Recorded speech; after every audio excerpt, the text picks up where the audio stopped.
T minus 1 minute.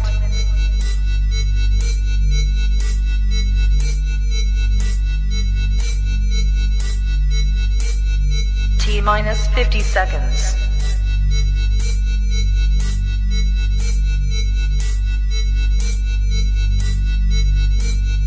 T minus 40 seconds.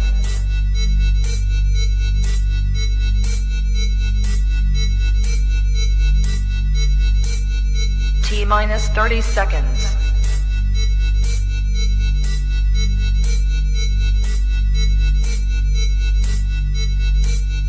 T minus 20 seconds.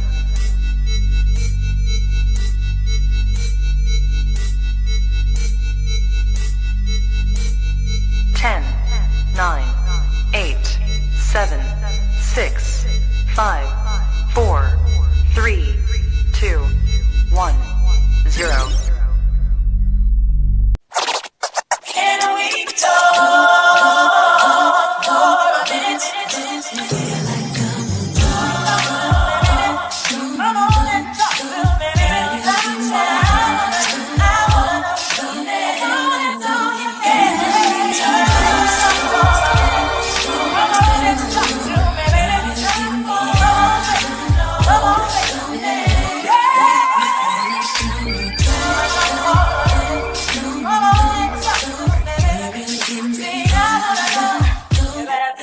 Come and talk to me. I really want to meet you, girl. I really want to know your name. Maybe this will help.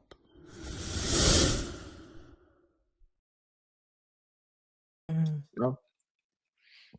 The mic was still muted when you was trying to hit that last note.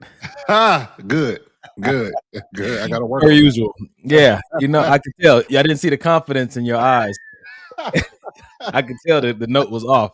A little bit. Yeah. A little bit. Ladies and gentlemen, welcome to the month of February. Is it? Already. Hold on. Welcome to the month of February. Welcome to the most melanated month of the year. Come on, brother. Also the shortest month, so we're going to complain about that later. But this is actually, welcome to Maybe This Will Help the Podcast, Season 6, Episode 5. Yeah. Give you that relationship talk you can relate to, the good, the bad, the alimony. We in the building tonight, man. We are here, ready to do what we normally do. And we glad that you are here with us, man. If you know somebody who likes to join, is not on, go ahead, tag them. Send a message to your best friend. Grab a snack, grab a drink. You know we're going to be here for about 2 hours tonight. And let's really get into it. Ray, he said, looking like money, fellas.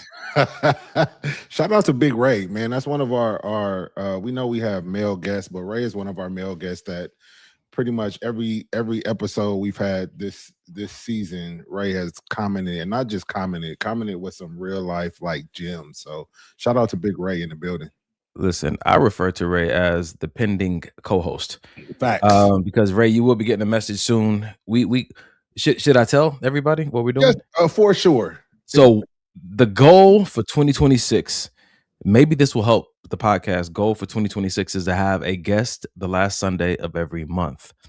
So a few people will be hearing from us to see if you'd be willing to come on air, and what month might work better for you. So Ray, you will be getting a message soon, good sir. Yeah, and buddy. People. I know people have been petitioning for Janae to come back on the show. My mom, our therapist. So yeah, it's gonna be a good year, man. God bless us with some more time. We're gonna have some fun this year. Facts. Per usual, though, we're about to get into a little check-in. For those who joined for the first time, what you're about to witness is just two brothers coming together, talking about life, talking about what they've seen as far as relationships go. Platonic, romantic, familial. And we're just talking through some stuff. Going to take some videos we've seen online and give our little 2 cents, see if it's helpful to where we're at or maybe where you're at. By the end of the show, we hope that hopefully maybe somebody was helped. Facts. And you're going to have some fun. We will laugh. Mike may cry. And you will walk away. Listen, pause. Because everybody knows when Donnie pushes his mic back and does one of these. Wow. We know It's it's been hiding tears. 3 seasons since that's happened. I've taken none of this serious in 3 years. Oh Oh man. man. Yeah, exactly. With that being said, bro, what was the highlight of your week? Man, highlight of my week. I've been since after the show, our last show last Sunday. I don't know. My kid brought something home. I'm gonna blame it on him. Love you, son. But he brought something home, and I was in the bed from Sunday night probably till about Thursday, just fighting some symptoms, and you know, so didn't have a chance to go to the gym, which is wild. Was it your stomach and your head? So it was my head. It was more like flu symptoms. So I didn't really have too much. My stomach Oh, was on the last day.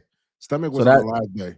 my Tell me. job has been talking about that. Y'all know I work at the hospital. My job been talking about that. That's that new YN strand. Did you catch it? Did you? The fact that you were listening so hard, nigga. He got that YN COVID. What happened, bro? Did it have you doing weird stuff? For those that do not tune into the show, this is the type of foolishness that my brother Donovan brings to the show unnecessarily and unwarranted. So Just bear like your with us. advice. This is Bear with us, please, folks. We'll That's get fine. through it. I promise. So So tell yeah, people how you was being a punk this week. All the excuses. so I'm feeling better. And so that's my highlight is that I'm back, I'd say like 95%.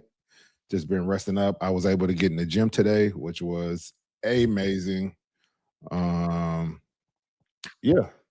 that's it. Just and then taking it for granted. You know what I mean? Some people are like really sick, like all the time, bedridden, and don't have the luxury of going to the gym or going outside, or they're just confined to a room. So, it really helps to put some things in perspective. The things that we complain about are things that irritate us unnecessarily. You know what I'm saying? Just my little minor, whatever it was, what really helped me, like, man, you know what? It's not that bad. Going to the gym and there being 100 people there is not that bad because some people don't get to come here at all. You know what I'm saying? So, yeah, cheers. Carrie, no sympathy at all. I was 2 seconds away from pulling out my tiny violin. This nigga. Nigga. Mm. Mike is looking for all the sympathy. All I have to say is you got days to make up from not being in the gym, which he tried to do all in one day today. That's a different conversation. Yeah. And I'm ready for all the days. My shoulder's feeling good. So prepare for tomorrow, brother. It's finna be stupid. Yeah, we'll see. I'm not looking forward to anything until basketball season is over. My expectations are bottom shelf because I know that your family comes first, even before the gym. So all this Last game talk, is Tuesday. Last yeah, game is Tuesday. exactly, Last which is game not tomorrow, which I probably won't see you. So I, so before you get my hopes up, like my dad disappointed me enough, man. Don't come in here with that energy. golly. Wow. Can we And both have as a you can tiny see, violin? folks, the dark humor is not just nobody is safe. Nobody is safe on maybe this will help the podcast. So tread lightly. My dad is deceased. He's not safe. I still got some shots for him. Good guy though. Let's see. I see what kind of show it's gonna be. Love him to death. I'm ready. Literally. Jesus. I still got the box of ashes. That's my nigga. Brother, what was your highlight? Golly, I did had a good week, man. What did I do? I had prayer meeting on Friday. I met up with a few of my friends this week. New friends. Mike is friends. Their application is pending because Mike is making faces. I don't know, man. I went and got a pedicure. I don't know. It was a successful week. I didn't get sick. I'll stay consistent at the gym. You gonna say that? I didn't need any sympathy this week. I just kind of manned up and did everything. I handled all my responsibilities. So I think niggas and flies, boy. Niggas and flies. I didn't need anybody to feel sorry for me this week. I think that was a highlight. Jeez. I just, Capital Man. Yeah, I think no. Okay, so I don't know what the highlight of my week was, but today was great. I got a chance to go to this little mini workshop, mini QA session about ADU. So if anybody's out there trying to get an ADU, which is an additional dwelling unit in the back of their house or whatnot, the back of their property, we met a really good guy today. Man, we were at a unit that he had worked on, and so the owner and him both had a chance to kind of talk to us about the process and how happy they were with everything. If you're looking to build something and put like a tenant in the back, or put a relative in the back, or you go in the back and rent out the front house, shoot me a message on Instagram or Facebook, and I'll shoot you his information, because it's a lot of the laws in LA County are changing, and it's easier to get that situation going in your backyard. If you live in Compton, it's a little bit harder, but it still can be done. Man. Yeah. Is it harder in Compton because of ICE? No, it's too soon. Ladies and gentlemen, that wasn't me. Wow. See how you back out so quick? God. Wasn't me. Listen, I throw one in. You just... Hey, our Latin fan base is huge. You ain't about to get me, because I'm part Peruvian. So anyway, ladies and gentlemen, we're about to get into the show for tonight. Per our normal mode of operation, we like to start with something funny, and try to pull some insight out of it, because even humor has a little bit of truth to it. Some of you, I've noticed this trend. I'm trying to set up the video. I've noticed this trend since the pandemic. Pre-pandemic and post-pandemic, people came out of the pandemic looking different. You had a lot of time to look in the mirror, and I'm not talking about character development. I'm talking about visually, physically. It was a make or break for a lot of people. People who couldn't get to the gym and were not creative came out looking different. Some people came out looking better, because all they could do was stare at themselves and say, I wonder what this would look like. I wonder what that would look like. And they was on Amazon ordering stuff, and ordering stuff from China whenever they could. And they came out with a glow up. People couldn't go out and eat as much as they wanted to, and do rec. So people came out looking a little bit better, more in shape. And so I think a lot of people are still riding that glow up that they went through from 2019 to maybe 2021. And we already talk about in this podcast enough how a glow up can change your social status to the degree that you are now experiencing a lot of benefits from being visually appealing. So this is a comical sketch of such things, but we're going to get into some deep reasoning behind why I wanted to choose this video tonight. So with that being said, here we go. Amanda, I have some bad news. You're a baddie. What? You have type 2 diabetes. I thought it was mid. You were, but then you had a stage 4 glow up. How could this happen? Sometimes it's just good genetics. How much longer do I have of being single? Not long. 3 weeks, maybe 4. I mean, hell, I might even shoot my shot soon. No, please. Ew. That's a 100% justified reaction. This will most likely be your last Christmas without a boyfriend. Can I get a second opinion? Sure. Dr. Gertstein? Yep. You're terminally hot.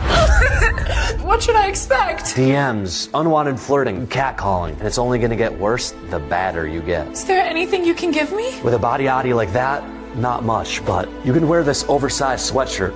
It's not gonna do much, but it'll give you a little comfort. I guess I have to find all the guys in high school that ignored me and add them on Instagram. This is the part of the job I love. Amanda? So, whether it be the glow up you experience because of COVID or puberty, or some people are just late bloomers, or some people find their look later on. They find the hairstyle that works for them. They find the facial hair that works for them.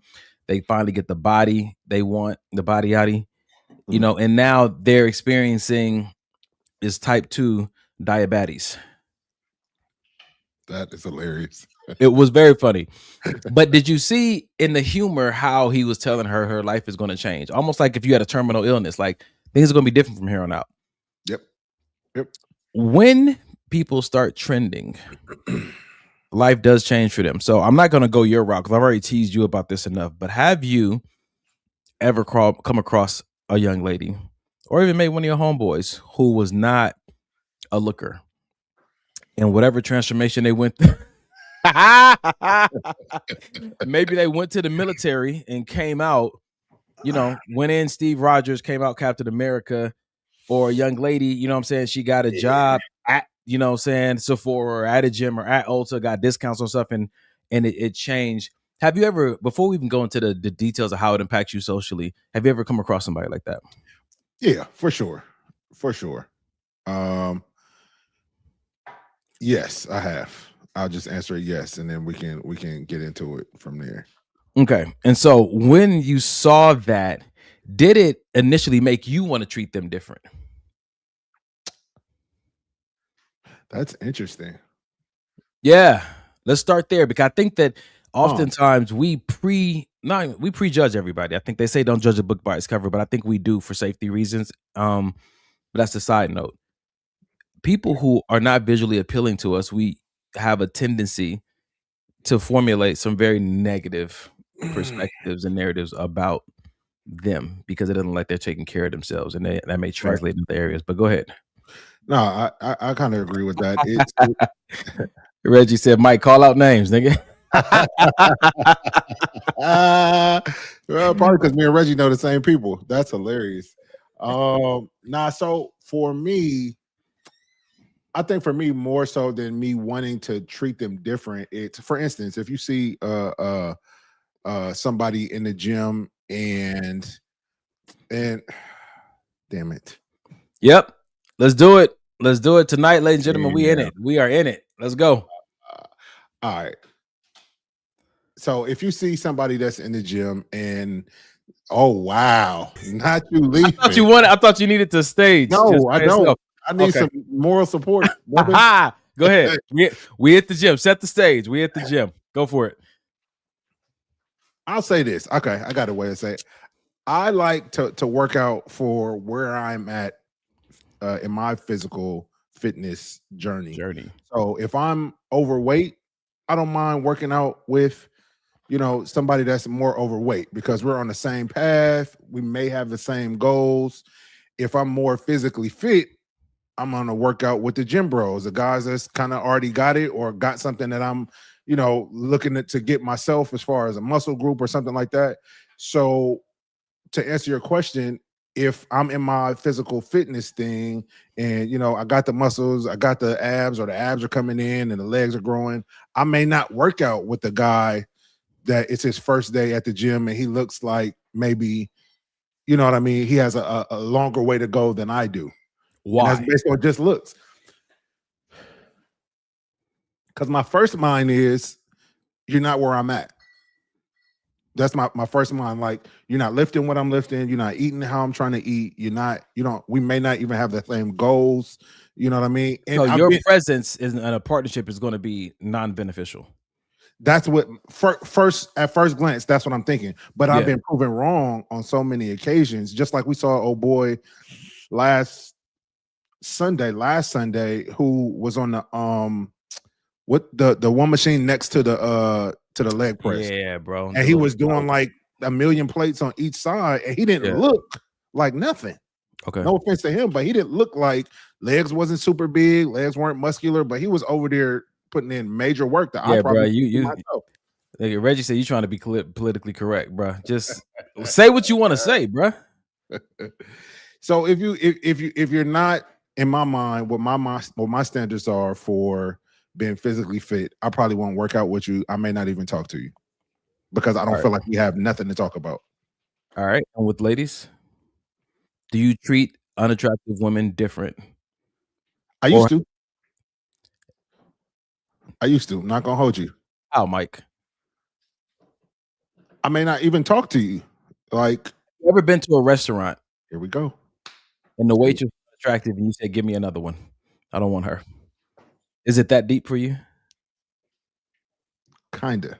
Mike. Is it almost like you were dating that one girl and you told her not to wear her natural hair? So you tell your brother things in confidence, and somehow they just end right back up. So yeah, but I was that guy though. Like I've explained even on the podcast. I've told you like back in the day, like I would date or I have dated girls and we wouldn't go out because I'm like, you're not Okay. what's trending. So we're gonna stay in the house. We're gonna do something to where we don't got to be seen together in public, that kind of thing. All right. So I ask all these questions and drill you a little bit because I'm thinking about I'm thinking about just different situations, women that I've dated and whatnot, who were cool and they had a glow up. And I know that part of the reason why I didn't press the issue on a pursuit was because I was really not that into them. I couldn't see their potential beauty. And it's crazy because if we're being honest, I saw it on the inside. Yes. But on the outside, it wasn't fully formed to a place where I'm like, I'm happy to see you. I'm happy to experience you, but not necessarily excited to see you. Like my soul rejoiced when you were around. My eyes kind of went dim.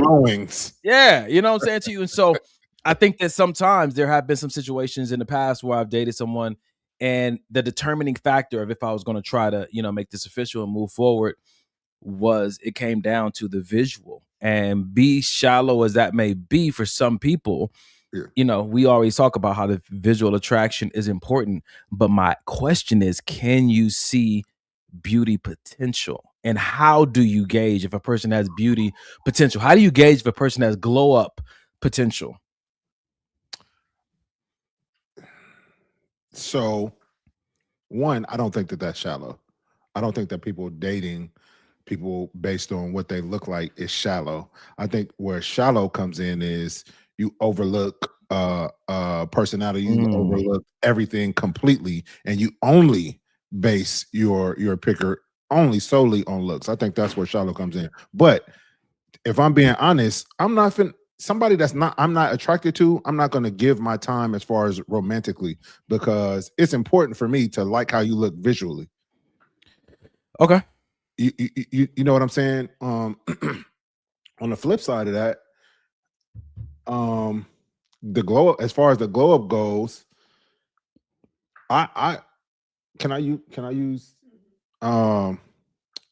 so Janae, when we first met, was how much? 240. 240 pounds, and you're how tall? 5'3", 240 pounds. Some might say now that she's 150, still 5'3", or did you? Wow. Cool, got it. Wow. Got it. Now that she's lost damn near 100 pounds, some might say that's a glow up for her. But for me,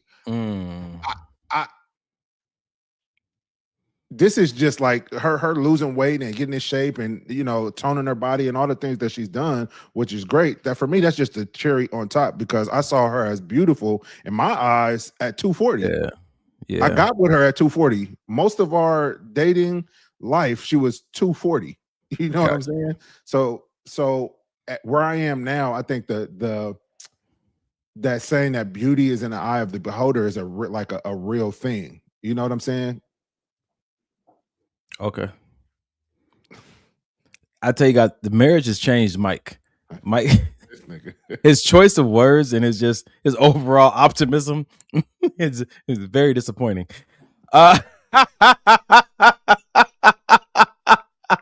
We don't come to you for whatever that was. No one. You're not that guy. No one's looking for you unless you decide to, try to become governor of Gardena. You got that role sewed up. Okay, I'll play my position then. I asked this question because I'm thinking about specific people, and how to gauge if there's potential for a glow up before you kind of just let this person go and be like, nah, I can't do it, because visual attraction is of importance. So check this out. Rashonda said, were you not into them because they weren't trending or because you weren't attracted to them? Now, that's a good question, because if you notice that sometimes a person can be into you personally, visually, how you look, but because you're not trending in the culture, they don't feel confidence having you on their arm, because other people ain't going to really say, oh, yeah, that's a baddie right there, even though you may feel that way in your heart because you got a very particular taste, right? You're not everybody's cup of tea, is what they say. But Right. some people have I'm an acquired taste.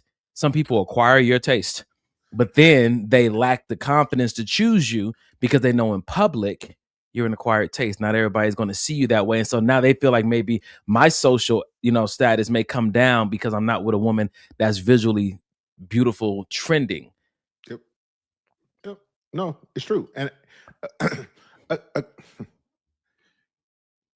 you gotta date based on what you know that you'll be okay with if that dating turns into marriage. Can I see myself waking up and looking at this face, nothing else, this face or this body type for the rest of my life? Is it gonna Yo, turn me on? Am I gonna be able to perform in the bedroom? Like, am I gonna be able to be that guy for my wife if she keeps this same face and the same body type for the rest of our lives? If the answer is no, so check this out, bro. This is interesting because one of my friends told me their mom told them never get into a relationship or marry someone who you don't enjoy looking at while they sleep. So if you take away the creepy component, what you're looking at is this person not putting forth any effort to make themselves attractive to you.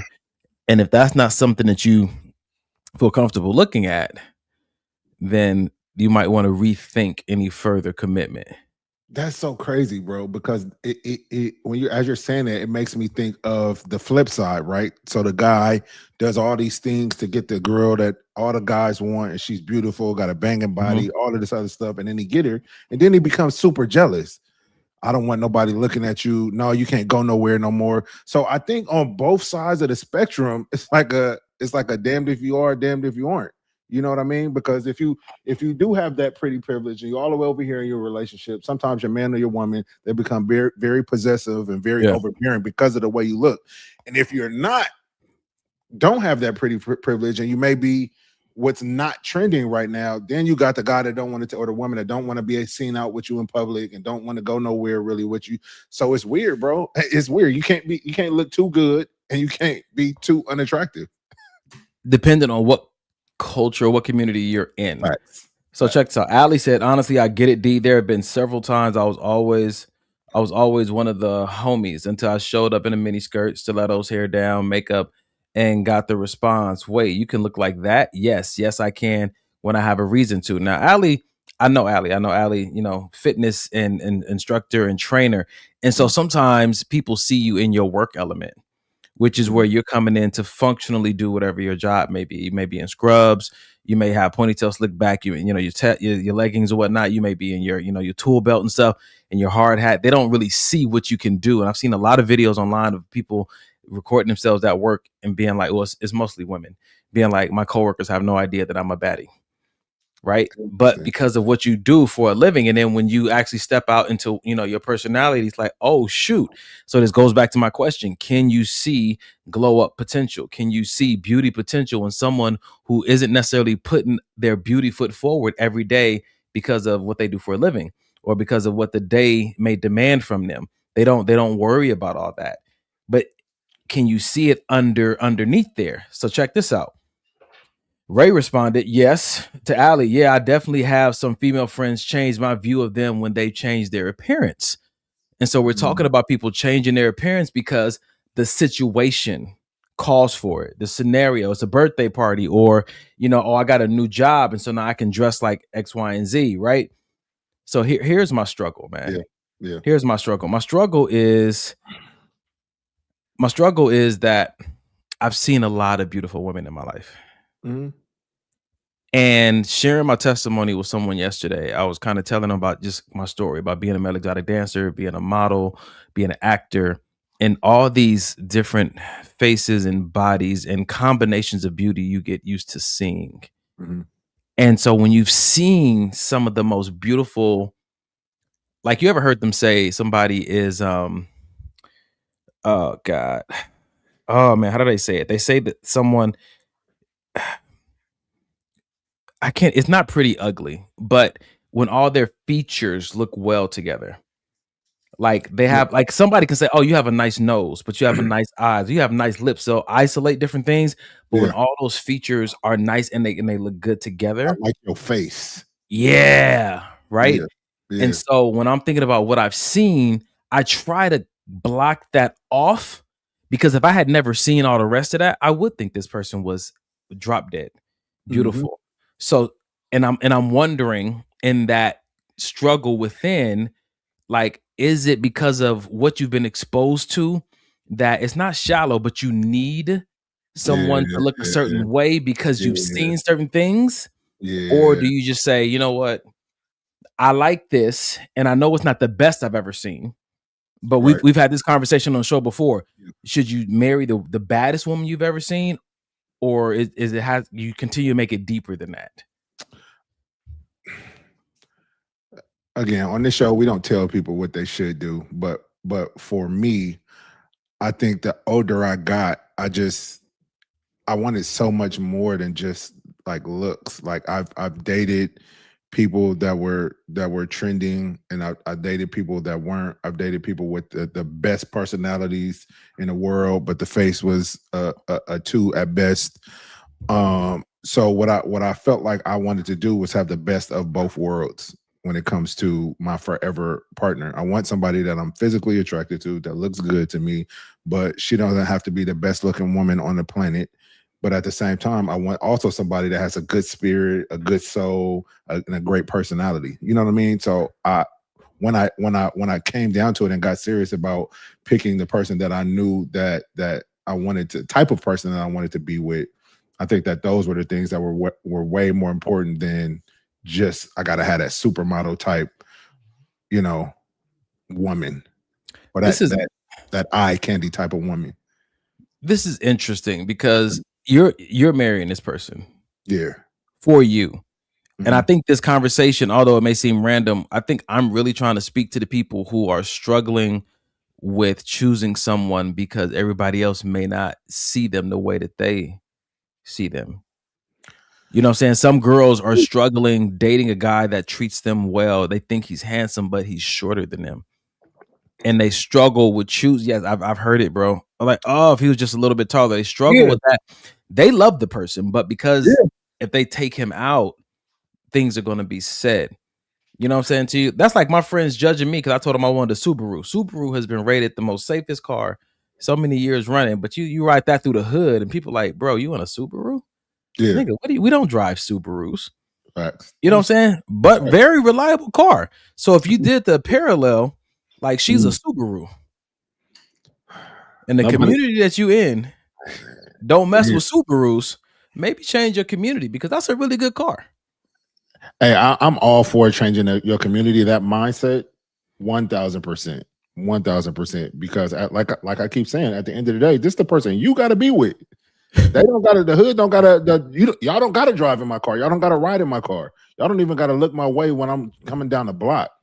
This is my shit. This is what I'm comfortable with. And I think that that is true, but there is truth to be said about how your partner can impact your opportunities. And I think, that's great because I agree, because it's like, if I'm a super business tycoon type of guy, and I got to go to these board meetings and meet $billion like hedge fund type guys and mingle and do all of these things, but my wife, she never does her hair, or the way she dresses is like very homely.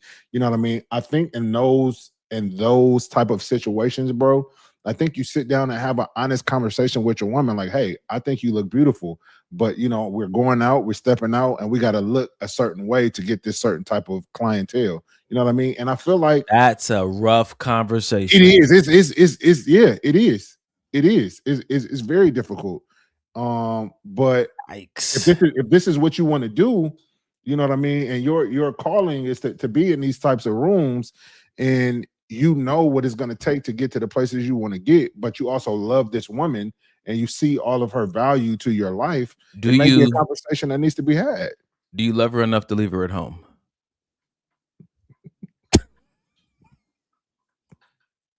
I love you, but your face is ruining my business. I'm gonna go ahead and take this one solo tonight, babe. You got it. You got it. I done already hit you with the DoorDash. The remote is right there. I'll be back. It's what, but no, but I Man, think this is happening. You wonder sometimes why your person that you're dating is like into you, but you don't get invited to all the events.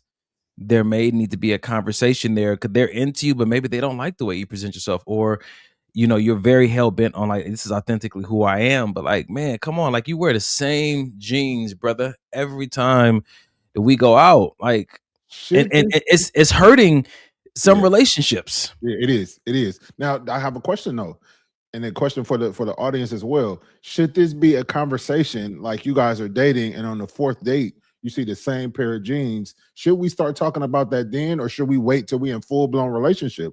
Because I feel like if you waiting till we're in full blown relationship to bring this up, like shit, we've been dating for 12 months. We've been dating for 8 months, and you never said nothing. Now it's a problem. Now that we together. I think that when you're dating, you're trying to find out some of the more deeper things, Mm, and that may not be a priority to discuss. And you may mess around and catch feelings because of how they answered your questions and the books that they've read and the humor that they have and the memories that you've made. And I think that you don't really get down to nitpicking and things like that until you already kind of in with someone and you're like, oh, this is great. And you start thinking like, wait a minute. I think that that's where the problem lies. Honestly, if I'm being honest, I think that's where the problem lies. I think the stuff that we're calling nitpicking is has potential to be very important. Like I said, you know what your calling is. Are we dating because are we dating based on your calling and where you feel like God is sending you, or are we just dating just to be out here and dating? Because I know if I know I'm gonna have to be in these boardrooms, I know that whoever I'm with is gonna have to be just as on point as I am, whether it's fitness, whether it's the way we dress, whether it's how Yeah. we present ourselves to the world. And I know this woman is not like that. Why would I wait? Why would I not ask the question then? That's not to me, that's not like it could be looked at as nitpicking, like the way she dresses. That's what's important to me. It's not about that. It's not So just about the way she dresses. It's more to it. It's deeper than that. that's so let me say this because you know how I feel about dressing anyway. Mike is a dresser. Me, I feel like Stop what you're about to say. Today, I asked Donnie, what did I ask you? And you thought I said something about pants. I I asked Donnie forgot. I asked Donnie something, and it sounded. Oh no! I said we need to go back to Pans. If anybody from LA, Pans is a restaurant that me and Donnie went to. That's great. Got great breakfast food. And I said, "Yo, we need to go back. We need to go back to Pans." And he looked at me so infuriated. Pants. He thought I said pants. Pants. For Uh, everybody that knows Donnie, the brother don't wear no pants. All he I, wears is shorts. I thought he And the wanted me to wear fact pants to the gym. That's crazy. the fact that this brother got I, so upset I was upset. thinking that I said we need to go back to wearing pants is diabolical. I felt I was offended. You very much so. Very much so. Anyway, I continue. want. I'm gonna go back because maybe we need to have a sobering conversation. Maybe we need to have a sobering conversation because Carrie said even supermodels don't really look how they are presented to look. I'm thinking about this for a moment. So stick with that. Now, Ray said we've painted our own model of perfection when it comes to looks. What that looks is varies from person to person. So I'm thinking about what we have seen and have we considered if that is even doable on a daily basis. Is that good for your skin on a daily basis? Do you, and this is what I learned from my mom, do you have the patience to let that visual perfection go through the process of being realized? Meaning, an hour of hair, an hour of makeup, 30, 45 minutes get dressed. You want it, but do you have 3 hours of patience every time you want to go out? Like, if we're weighing out what it costs for you to have that. And that's why people that again, going back to beauty is in the eye of the beholder. Because when I say supermodel, I'm talking about somebody that's naturally beautiful. You go to sleep looking exactly how you wake up. Your hair may be disheveled, but still you look beautiful. Just a naturally beautiful woman. You don't So need you, the makeup. You don't need anything you do extra to yourself is a cherry on top. so you're the kind of person that uses the word beautiful for visual features. I'm asking that because some people reserve the word beautiful, the term beautiful for inward. Yeah. characteristics. Okay, so beautiful can be. I use it for whatever I deem is beautiful. Inward, outward, sideways. Candace said, I heard a pastor say that you're kind and not your type. What's your take on this? You're kind and not your type. Tell me more about this. What do you hear when you hear that, bro? You're kind and not your type. That's interesting.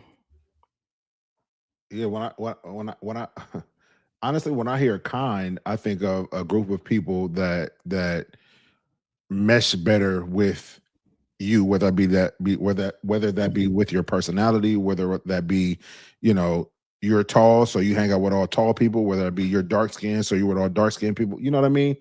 That's what I hear when I hear kind, as opposed to type. It may be, yeah, I'm this way, but I like something completely opposite, and that's my type. So yeah, Candace was saying, sorry to date your kind and not your type. Yeah. I figured that is interesting, bro. Yeah. That's an interesting concept within itself, because I think that is where you are. It sounds like where you are intentionally prioritizing who meshes well with you versus who just looks good to you. And this goes back to something I've told my nephews time and time again, that pretty people are nice for looking at. You don't date them, you don't pursue them until you see something in them worth that. You don't necessarily need to engage in pretty things. You can just look at them. And when you say, oh, I want a woman that looks like this, or a man that looks like this, and we've seen this a lot on social media, it's good to ask why. Why does she need to have light eyes? Why does he need to be 6 feet?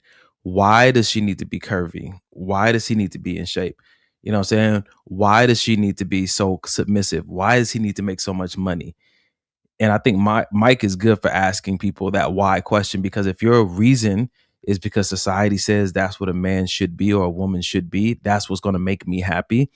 I wonder how much self-awareness that answer is deriving from. Have you really looked within yourself to know what it's going to take for you to have the kind of life that you want and the kind of partner that can help you, bring that to pass? Yeah, man. Yeah, good. I just want to say, it's the month of February. Some people call it the month of love. And I saw my guy asked Allie where she was from or where she at, and I saw the response. You know what I'm saying? So I don't know if we need to do maybe this will help Valentine's edition, and people just, you know what I mean, get on here. Listen, maybe this will help is bringing people together. That's all I'm saying. No, we're not. All right. Last week, Mike was trying to hook Allie up with a whole different viewer. Listen. And one more guy, and it's going to feel like pimping. That's all I'm saying. Just like, it's my friend, so be careful with my friend. Because golly, can they have a conversation in the chat? Yes, they can. I'm gonna point it out. Hello. All right. So going back to our original question, Pookie said, I'm definitely gonna say something. And Pookie has. And we know. Yeah, and we know. Pookie lives by the quote that hope is unnecessary. Yeah. So she is calling out dressing, vocabulary, and a lot of other things from the jump, because that's how she operates. And I think that's what helps her. She's very clear on what she needs and what she wants. Yeah. Oh, Carrie said it started with that Cheesecake Factory convo a few weeks back. It sure did. All right, so I'm it's 45 minutes into this. I'm ready to move on to the next video, because we got a topic we want to discuss tonight. But the next video is kind of tied into this video. So somebody said it earlier. Oh no, the text message. One of my friends sent me, and they said that, or maybe the glow up changes the attitude, so that's why they get treated differently. So I think a glow up could change your attitude for the better or for the worse, right? And so when you're thinking about changing their attitude, I think that ties into the conversation of, what if you're dating someone that just experienced a glow up? They just became beautiful in their own eyes, and they just became trending beautiful in the eyes of the community that they're, invested in. This is good. So dating that person who is handsome for the first time can be quite the experience if he hasn't had anybody to kind of mold him or help him understand how to house this Crazy. type of handsome. That's Boy, so good. it's a That hell of a drug. It's a hell of a it drug is. to be attractive to the people that you're predominantly around. It's a hell of a drug to be attractive to a Yeah. community of people that you see every day. It is. It makes me think, and I'm not saying it, I'm not gonna say any names, but we got a mutual gym bro, and he was saying that he was 600 pounds at one point, and he shedded all this weight, muscular now, good looking guy. And he was telling me like, yeah, I just went through a phase of just running through them. Like after I look now, I just got up to a phase of running through them, and now I find myself in the gym not wanting to lose what I got because I don't want to lose the how people are viewing me now. I'm addicted to the attention. I'm addicted to people coming up to me in the gym and asking me about workouts and all this other stuff. So that what you said about it being a hell of a drug is a real thing when it comes to I've never saw myself as being attractive, and I feel like nobody else has. And now that they are, it's like, oh my God, a whole new world. A glow up comes with certain kind of perks Yeah. that feel that create maybe like a dopamine hit. Yeah. It's almost like Good. Yep. because you're getting this attention. Yep. Yep. That's good. Yeah. Anyway, so Rashonda said I would be the president of the US if I got a BBL. Rashonda, all 6 foot what? 3? How tall is Rashonda again? Six, She's seven? 6 something. She's 6 something. Oh Jesus. Ali said, Carrie Webb, yes, and my birthday is next Saturday. Ready for my free slice of cheesecake at the Cheesecake Factory. Normally they are in the chat going for it, man. Let me play this video. Check this out. Today we have 2026 strict dating rules for guys. And violation of any of these rules is grounds for immediate termination. We're not playing around this year, guys. We're all down to business. Rule number 1, has a bad day more than 25% of the year. You're gone. What are you sad all the time for? Rule number 2, Miami, Nashville, Mexico trip without you. Safe travels, you're gone. Rule number 3, out on any body of water when she doesn't own a boat. Bon voyage. Because whose boat are you on? If it ain't mine. Number 4, any form of Botox, you're gone. Number 5, your phone died and you fell asleep. Cap, you're gone. Ain't no girl letting her fucking phone die. They're glued to their hand like it's a part of their body, like they're born with it. So don't believe that shit this year. Rule number 6, won't block her ex. Blocked and gone. Rule number 7, is or was in a sorority.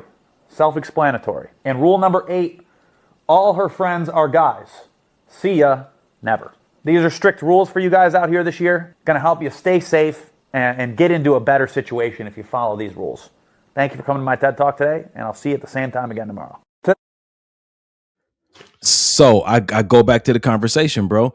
Some people experience a glow up. They become attractive for the first time in their life. And for some people, the first thing they want to do is show it off. So they are with the girls going to Miami, or guys, you know what I'm saying, going to Thailand, or, you know what I'm saying, going to these places to where they know people, it's a hookup culture, because they may not necessarily want to hook up, but they know that they're going to get a lot of attention. And maybe you chose this girl or this guy before they had their glow up. And while they're in a relationship with you, because you treat them right, maybe you feed them right, or you got them hooked on the gym or some kind of self-care, or you got them in the book club, or you help them get their finances together. And now they've gone through this butterfly cocoon effect. And it's almost challenging for them to just have eyes for you, or it's almost challenging for them to be satisfied with the attention they only get from you. And they have to go and get more because this is the first time they've seen themselves and valued themselves in this way. What do you do in that kind of situation? Bro, yeah, and this is me honestly speaking. I feel like some people, and I'm going to answer your question, but I want to start by saying I feel like some people are dating what they feel as dating down because they do want to be the looker in the relationship. They do want to be the good looking one in the relationship. And I feel like if your woman or if your man has experienced some type of whatever has happened and they've altered the way that they look, whether they changed their dress style, whether they lost weight and got in the gym, whether they got surgery, whatever the thing is, if they feel now a new sense of confidence and a new sense of, oh man, this feels good. I feel like as a partner, you should support that. And I say that, bro. Okay. I say that because Janae dressed different now. Janae wasn't wearing no spaghetti straps and you know what I mean, bathing suits and all this other stuff like she is now, but she's more comfortable in her skin, and I'm all for it. Hell yeah. Let me tell you about the Filipino Black Widow when she came to the gym the other day. Where's she buying these Avenger outfits from? I'm used to seeing my sister in the gym with leggings and a big t-shirt. I'm FaceTiming her today in the middle of a conversation, bro. Sis does this. She's doing it right now. She just in the middle of a conversation, like, sis, why? I love it, bro.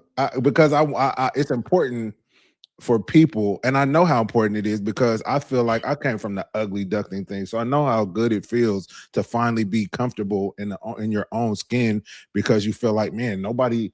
I haven't liked the way I look. I feel like nobody has liked the way I look. So now that I do, yeah, I'm finna show it off a little bit. So, okay, how far should a partner go in supporting? You said they should go in supporting. Mhm. How far do they go in supporting? As far as they want to go, even if that support pushes a person out of the relationship?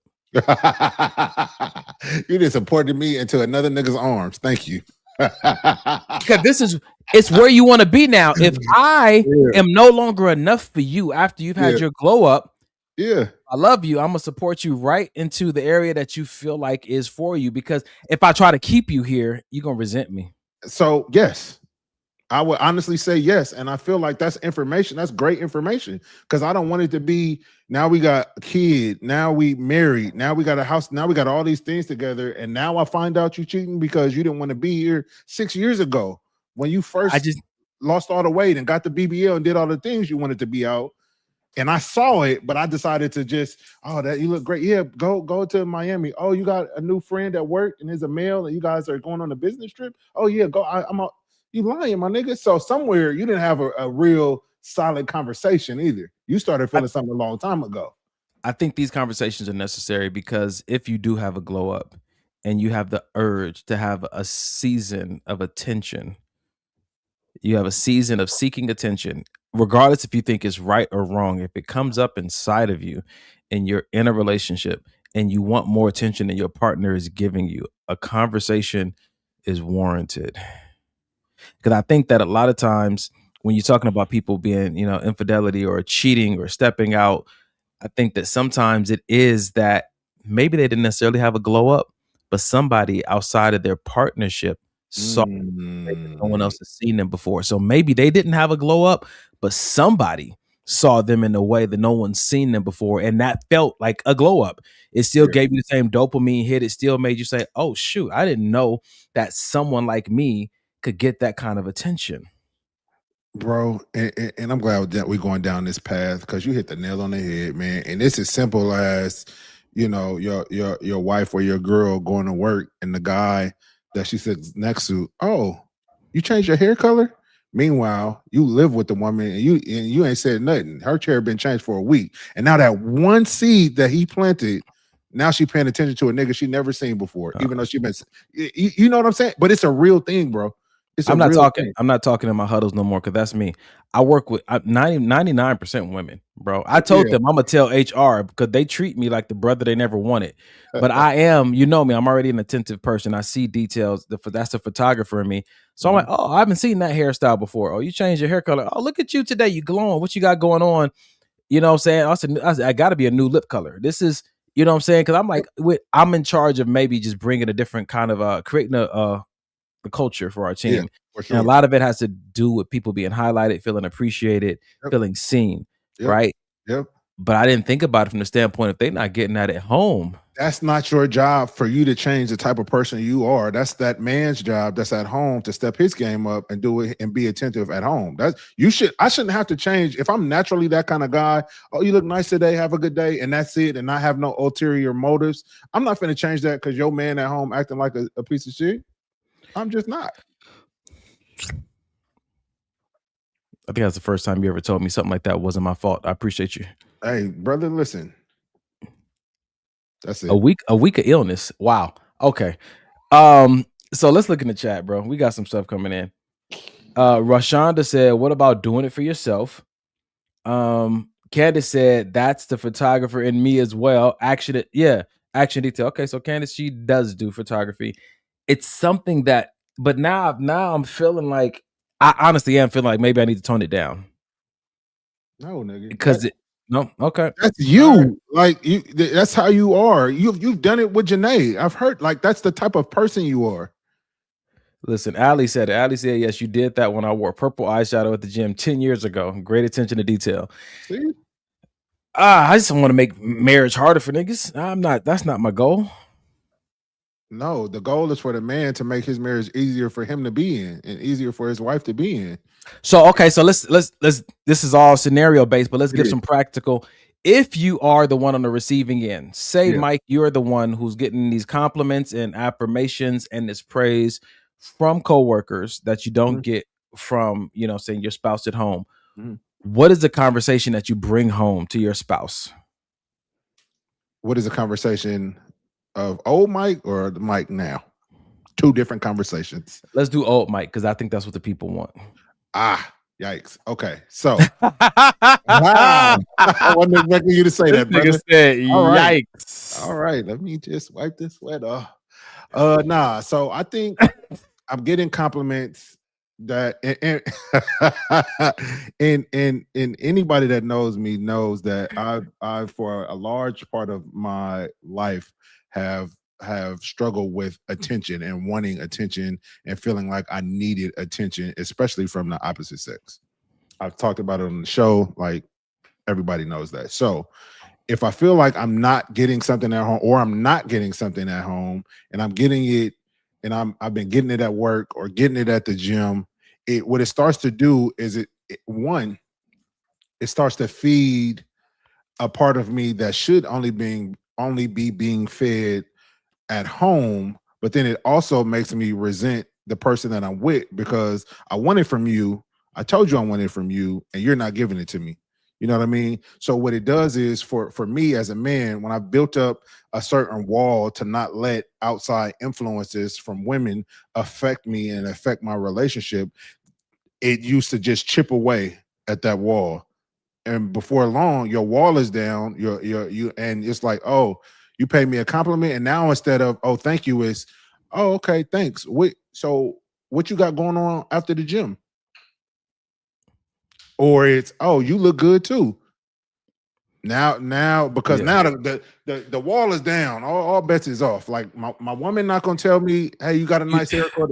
You know what I'm saying? And I'm not saying that this is the right thing to do, and I'm not, but we being honest. So what's the conversation with your person back home? The conversation, and for me, I make it be known like I need a cheerleader. The person that I'm with, I need to have a cheerleader. So she already knows what it is. So if you're just choosing not to be that, that's cool. But you got to understand what comes with it. Because old girl at work, she bringing plates. She wearing the short skirt. She every time I get a haircut, every time I do a curl or a bench press, oh, your legs is looking bigger to. Nigga, damn. So okay, all right, I'll take that. I'm wondering in my brain though, how much of, I guess, being physically affirmed is your partner's responsibility? As much as they choose to take on. How much is acceptable to ask for from your partner? I can ask whatever I want. I can Is it acceptable? Because it sounded like you said 100%. It's acceptable if she accepts it. And if you accept it, that's what I'm expecting. If I tell you, hey, I need you to give me a compliment at least 10 times a day, every single day. If you say I could do that for you, then that's what I'm expecting. But if you say that's a bit too much, or why do you feel like I think the conversation should more so be like, well, why do you feel like you need to get so many compliments? What else is going on? That's the new Mike, though. That's the new therapized Mike. That's good. It's just a conversation. It's an honest conversation. Like, here's what I feel like I need. You know what I'm saying? And that could be in translation, a woman, you know what I'm saying? You've seen these videos of women who are married on the internet. And when her husband walks past them in the kitchen or living room and he don't smack that ass, it's like, hold on. This is a part of our marriage. Like, it's what we do. Especially not what as many men want to do this. Yeah. And you are been called to do this and you don't remember to do this. Yep. But I feel like that. So as funny as those little clips are, because I've seen them before, I feel like the fact that she checks that immediately, like, get back here, do what you. I feel like that's important because it's almost like having a conversation of, hey, me and Janae had it the other day where I got a haircut and I came home, walked through the house, because any other time she would say, oh, let me see your haircut and fawn all over the haircut. This time she didn't. And immediately I picked up on it. Did you come in the house? Was you posing when you came in? You was like, this is why I don't talk to this nigga. Did you come in? This is why. She still didn't say nothing? Conversations with your partner are important. Why didn't she do it? Why did she? I think she busy. Just wasn't paying attention. Cooking for you? Nothing crazy. Oh, I had a. She didn't like the haircut. Oh no, I'm not talking about that time. That was when I got my hair done. I'm talking about when I got my hair cut. It was a couple weeks ago. Ladies, you know you do with a pretty nigga when he said I got my hair done. I'm sorry. No, it's fine because everybody can't just put water in their hair and have luxurious locks like yourself, brother. Everybody can't do it. So yes, me and your wife can. So for sure. Me and Janae got almost the same hair. Damn.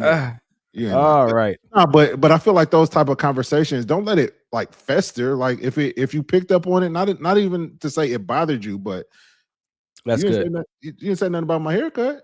Oh, babe, my bad. I just, you know what I'm saying? Because what happens if you don't like it? Say that. When she says, "Do I look fat in this dress?" Yeah, I've told Janae yes before, have I not? Yeah. It's certain styles. Like did she swing on you? No. And I'm sure it stings a little bit when your partner, doesn't find something about your wardrobe or the way you got your hair done attractive. Because she's told me certain ways I've got my hair she didn't like. Great. Tell me that, because you're the one that got to look at me more than anybody else. Okay. That's fair. I don't know how yet. Yes, Rashonda, he did say therapize. That is Mike's word. Did we even talk about the video? What was it? What video? Today we have 2026 strict dating rules for guys. Forgot about the video. I feel like no, we didn't. But I feel like he's operating. It feels like he's operating from, I don't know if it's insecurity or what. Like the fact that she's still cool with her ex. You can't talk to her, or the fact she's on a girls trip, you can't talk to her. Seems like bro may be a little insecure, or he's experienced something in his past that makes him a little leery about women that participate in those things. Because I didn't see a problem with none of them. Did you? Oh, you did. Oh, you on mute, brother? Nah, you on mute. We need all this conversation. Oh no. So there's this part of me that doesn't have a problem with it because that's what they want to do. But there's a part of me that has a problem with it if it's my person because of what I need. So let me share something with you that came up in a therapy conversation. I have very specific plans on protecting my partner. Yes. Creating an environment for them to flourish. Yes. And if you know anything about me, if I'm working on something a project, a car, a room, a redecoration, if I'm working on something and people come in and try to impact or influence, or they start to mess up what I'm working on, I'm still trying to be delivered from the amount of rage I experience. Like, this ain't got nothing. Back up.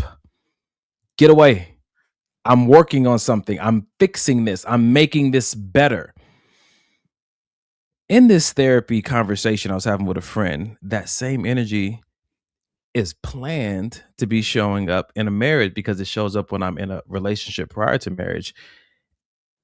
And when I'm with someone, I'm working on them because I'm investing. I'm planting seeds. I want to see the best of them, whoever they are, not what I want them to be, the best of them come forward. But when I see family and friends who don't care about them the same way I do come in and kind of just use and pull from their energy, come in and smear all the building up I just did verbally, it's a problem for me, bro.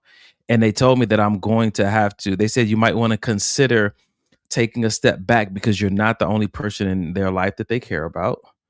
And that, yeah, this is what you want from them, but they might be connected to people that drain them. And it's not your job to disconnect them. They have to want to let those people go. They have to want to set those boundaries. You can't come in and set boundaries for them. And so sometimes for me, it's very stressful to be very into someone who is also connected to people that drain them of the beautiful thing about them that I actually want, need, like, and I'm considering committing to. Happy That's I got good. that off my chest. No, that's good, bro. And I knew that about you, and I'm very, very similar. Because one, you already know how overprotective I am about the people that I say that I love. But just, like, even with Janae, she had some friends, and I told her, I was like, it seemed like every time y'all get on the phone, she's dumping her Yeah. shit on you. Like, what? Yeah. Like, no, she can't do that no more. You know what I mean? But I had to step back and kind of check myself a little bit, like, hey, that's her. She's a grown ass woman, and that's her friend. But I still feel like it's my duty as her husband to, because sometimes she may not be As her aware. husband. As her husband. Yeah. So you're telling me I should just hold all this back until I get married, because this part to me is riling up even in the dating environment, so much so that it can be a red flag. It can be not a red flag. It can be a deal breaker to where I'm into you, but when I think about your friends that you love and want to continue to hang out with, it's like I can't do it. And Rashonda said it's giving controlling, Don. I know we had the conversation. This is why I'm talking to somebody about it, because Yeah, it does. yeah, It yeah. does give a little controlling. It doesn't give concerned citizen. So let me ask you this, even for the women out there, if you know that, like Brother Donovan just said, if you know that it's coming from a good place, like, I'm not necessarily trying to control you, I just want the very best for you. Does it make a difference, or does it just all falls into controlling, and I just can't do it because you just want to control me? Because at some point, where does he's just like really concerned about me, and I appreciate that, but conversation come in.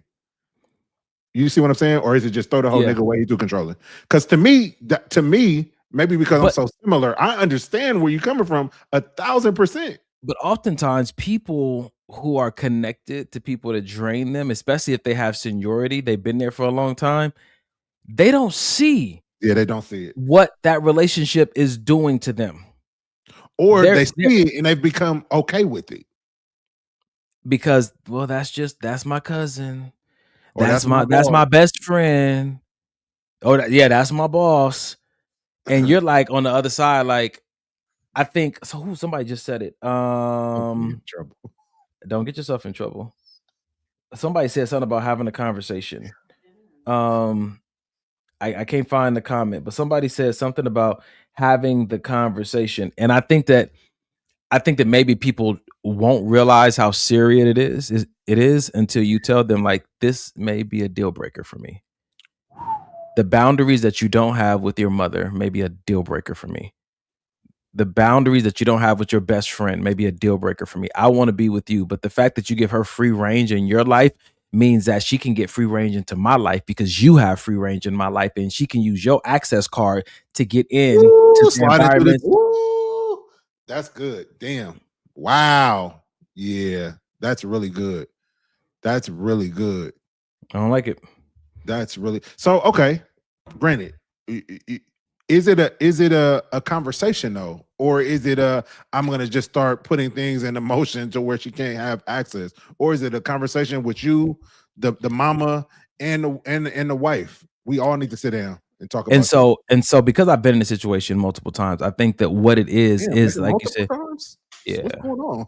Is it me being controlling? I want to protect what I start to identify with as my responsibility. Yeah. And I feel that right on the precipice of making commitments on, hey, I'm going to get a ring and I'm going to get engaged. And I'm wondering, should I just wait and surprise you the day after our wedding? Like, guess who you can't talk to anymore? Like, so I like, but you said it. You said who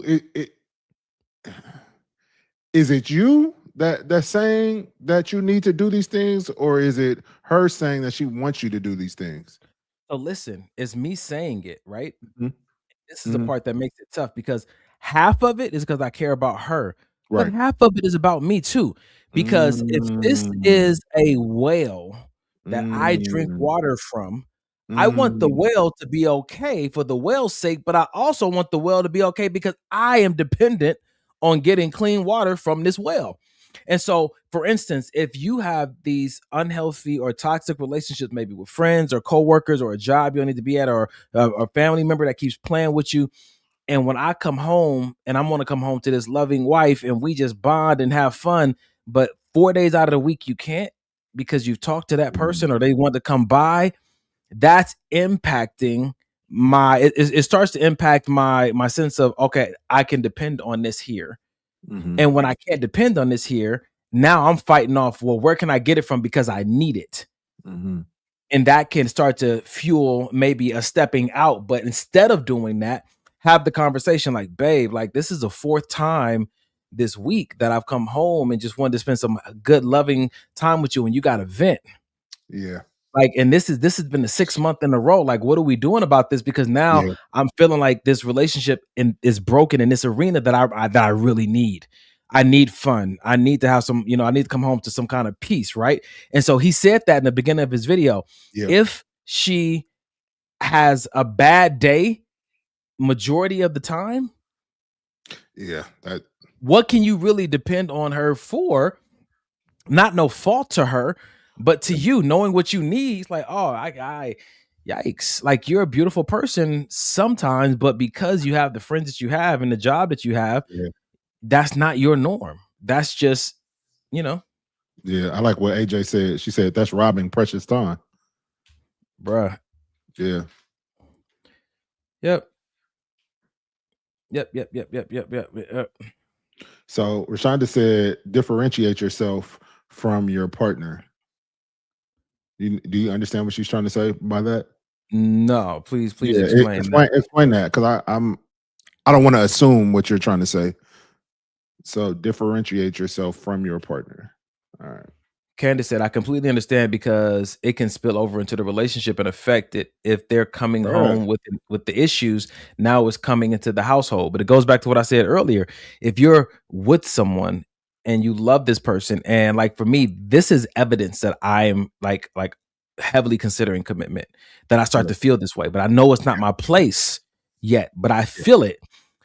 So it's like I said, you're giving this person almost unlimited access to you. But what else comes in with their access is whatever they're connected to. Yeah. Yeah. I hear you. I think it's something. So many people think that you got to be able to tell your husband everything. You have to be able to tell your wife everything, and your wife should be able to just dump on you whenever she wants to, and your husband should be able to just dump on you whenever he wants to. But I've actually told Janae, don't tell me about these people at work no more. Just don't tell me about them. I don't. How do you identify when, because it's almost like your partner depends on you to be that kind of sounding board or dumping station. Mhm. How do you know when it's like, no, this is, don't do it with me, or you saying you don't, you need to change your situation because this is not healthy at all? So in that situation, I think it was more of a don't do it with me because I'm gonna have to go up there and talk to somebody. Kind of like what you were saying. When I see like the woman that I love coming home bothered, upset, stressed Yeah. out, maybe even sad or feeling less than, now I have a problem. So if you're gonna choose to stay in this environment, I'm not saying don't leave. I may suggest maybe that you should, but if you're choosing to stay, I can't keep hearing about this because it's like you're tying my hands Yeah. and I can't, protect you, but you're choosing to stay in a place where I think that you're not being protected. So, you have other confidants and other friends that maybe that That's you can, rough. yeah, it is. You are dependent on me to protect you, but you continue to stay in a position, in a place where I can't protect you, or you won't. The solution that I have to protect you, you Mhm. won't implement, or Right. there's a reason why you can't. So check this out. Right. Well, Rashonda yeah, said, exactly. differentiate yourself from your partner, which means not depending on them for your happiness. She's not your source. Listen, I hear you. At the same time, there's reasons that I got married. And Yeah. so whatever those reasons are, maybe they showed up in the vows, maybe they showed up in commitments we made to each other. Yeah. I think there is a very healthy interdependency a husband and a wife have Oh on each yeah. other under the guise of we become one flesh. I'm dying to self to become one with you. So whatever you're bringing in is affecting me, and whatever I'm bringing in is affecting you. It goes back to that post we had up here a few weeks ago. It said, imagine you switched bodies with the person you cared about the most in the world for 1 year. What would you feed that body? What would you, how much rest would you give it? What would you expose it to? What would you shield it from if you knew you would have to give that body back to them at the beginning of the next year? When you look at marriage through that lens, you start to recognize that, oh, this little porn won't hurt, or oh, this Yeah. little conversation, in rage won't hurt, or this little lack of discipline won't hurt. But when you recognize that that body is just something that belongs now to your spouse, you share that with your spouse. That's really You good, bro. Now you're starting to look at, oh shoot, my nervous system is now really my partner's nervous system because we're meshed together in marriage. So what bothers me bothers them. And the places where I used to put off, like, it's okay, it's okay, it's okay, I can deal with it, I'm strong. Are Mhm. you also now saying that your partner has to carry that weight because you've been brought up to think that strong is the answer to anything that's heavy, or anything that's pushing against your boundaries, or anything that's um that you don't really want to confront? You just, oh, I can handle it. Yeah. Like when I look at it through that lens, I start to recognize like I got married for a reason. That's a And fact. so there's certain things that I I'm I think I should have a healthy expectation of, and be able to talk to your partner about, yeah, this is not working for our marriage. Right. I was gonna say She if said, there's look, Rashada said, but you ain't married, sir. And this is partly why. Uh, so I think the conversation is great to have, even in dating. Like the conversation that you're having is great to have with if you're dating someone. I think the implementation of what you want is what I feel like Rashonda is saying should be, maybe wait until that you guys do make those vows. So now she's aware. Okay, when we do get married, I know how Don is, and I'm cool with it. Now we can just go into the marriage smoothly because we've already had that conversation. So after the conversation, the therapy conversation I had, which goes back to what Rashonda was saying, or what you're saying, the reason I'm having this conversation is because I'm very aware of what Yeah. what you guys are saying, and I think that the evidence that I'm aware and want to find the most healthy way forward is by having talks with professionals, or talks with sounding boards who can respectfully give their Yeah. view on things, so I can see where I might be out of pocket, or might be operating or try to operate too soon, which means that that conversation ended with, Don, it's not the time to implement, but it is the time to have the conversation, because people want to know what they're getting into. Yeah. It's just, it says, it goes back to the conversation of, when you get married, who comes first? The children, your wife, or your mother? Yeah. Those are conversations Yeah. that people have, and this conversation kind of bleeds into that, right? So Yep. when we get married, you know what I'm saying to you? So Damn. where do I stand in relationship to your boss, your Yeah. father, you know what I'm saying, your children, your best friend? It's good to know. I'm not saying that you got to be number one, but it's good to know where you stand ahead of time so that you can appropriately adjust your expectations. That's facts. I would hate to come into a household where I'm thinking like I'm number one, but it's 6 other people in front of me. Yeah, and if you know you're number 6 and you're okay with that, then everything flows smoothly. But the reason I say these conversations are important is because resentment is real. If you don't talk about it, what you got? She's always watching, brother. Your mama, when I get married, you are not number one. You know this. We've already had this conversation. We'll talk, man. We'll talk. Listen, you two Sagittarius can talk all you want. Gee whiz. Listen, Rashana said, God first. Oh shoot, God first, spouse, and then children. I mean, that's your equation. Why she talk about yes, I am. I love it. I'm gonna get her married, and she's gonna forget all about me. So I'm not worried about it. So, ladies and gentlemen, this is a good conversation we're having. But I want to take you to the topic of tonight's show. The topic of tonight's show is too attractive to be platonic. Okay. That's what we're doing tonight. I gotta start looking at these things. So you know if you should show up or not? Right.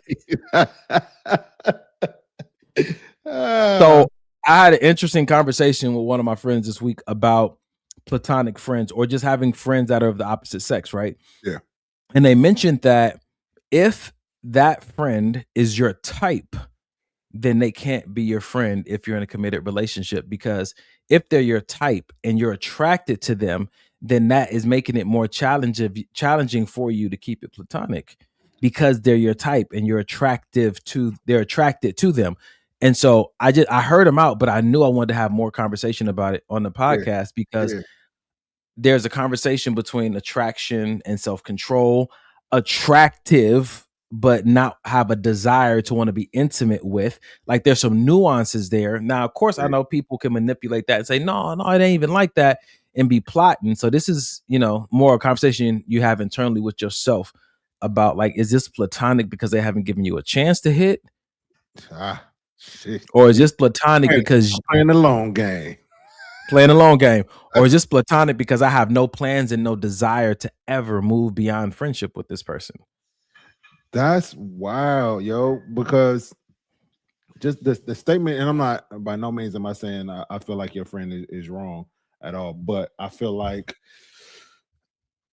if you're attracted to your friend, then you can't be platonic friends. I think that's interesting because all of our relationships, we enter into friendships because of some type of attraction, even male friendships, me and your friendship. I'm attracted.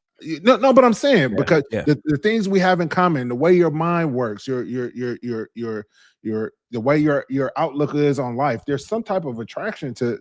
I mean, that's the whole reason why we create friendships. So you're isolating you're not isolating attraction. Saying attraction is just what draws you to that person. Yes. But if we isolate it to visually attractive, like I find you're sexy to me. Damn. Should you have a friend of the opposite sex that you find sexy if you're in a committed relationship or a marriage? I feel like if you can't, you got to know thyself. If you feel like you can do that, sure, why not? If y'all been, if this, when the nigga start stuttering. No, but I have a friend whom I call sister, who guys think is the most drop dead gorgeous type of woman. Always, you know what I'm saying? And people assume that we've done something about, but never. It's Denim's godmother. Never. We've never done anything. Never. We've been alone together. We've been seen her together. I don't know if you've seen Lauren. I thought you seen Lauren. I don't think so. But point being is no, you can. I feel like it's possible. Let me say this. So when she and I were having this conversation, I had to agree to a certain degree because I was like, if I'm in a committed relationship, right, or in a marriage, and I have a female friend that I find sexy, I do believe that does create another area of enhanced self-discipline I'm going to have to operate in, because because I find them sexy. That's different from, oh, you pretty. Yeah, I got a pretty friend like I would love to Yeah. introduce Okay. you to. Okay. It's more Yeah. personal.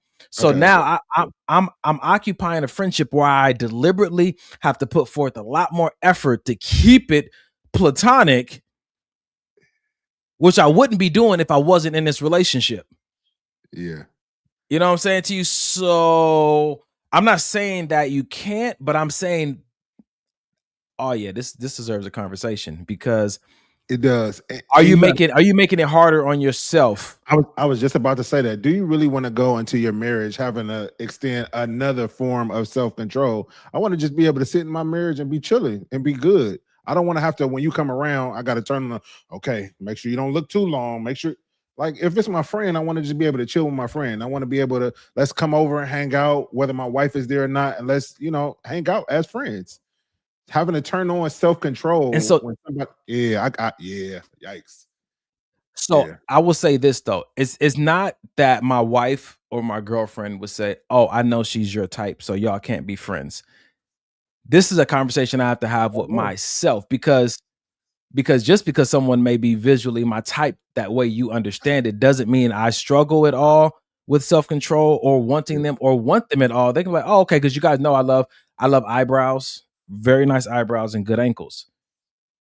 I can love those features and find them attractive about somebody and want nothing to do with them intimacy wise, physically. Yeah. So I think it's a conversation you have to have with yourself sometimes.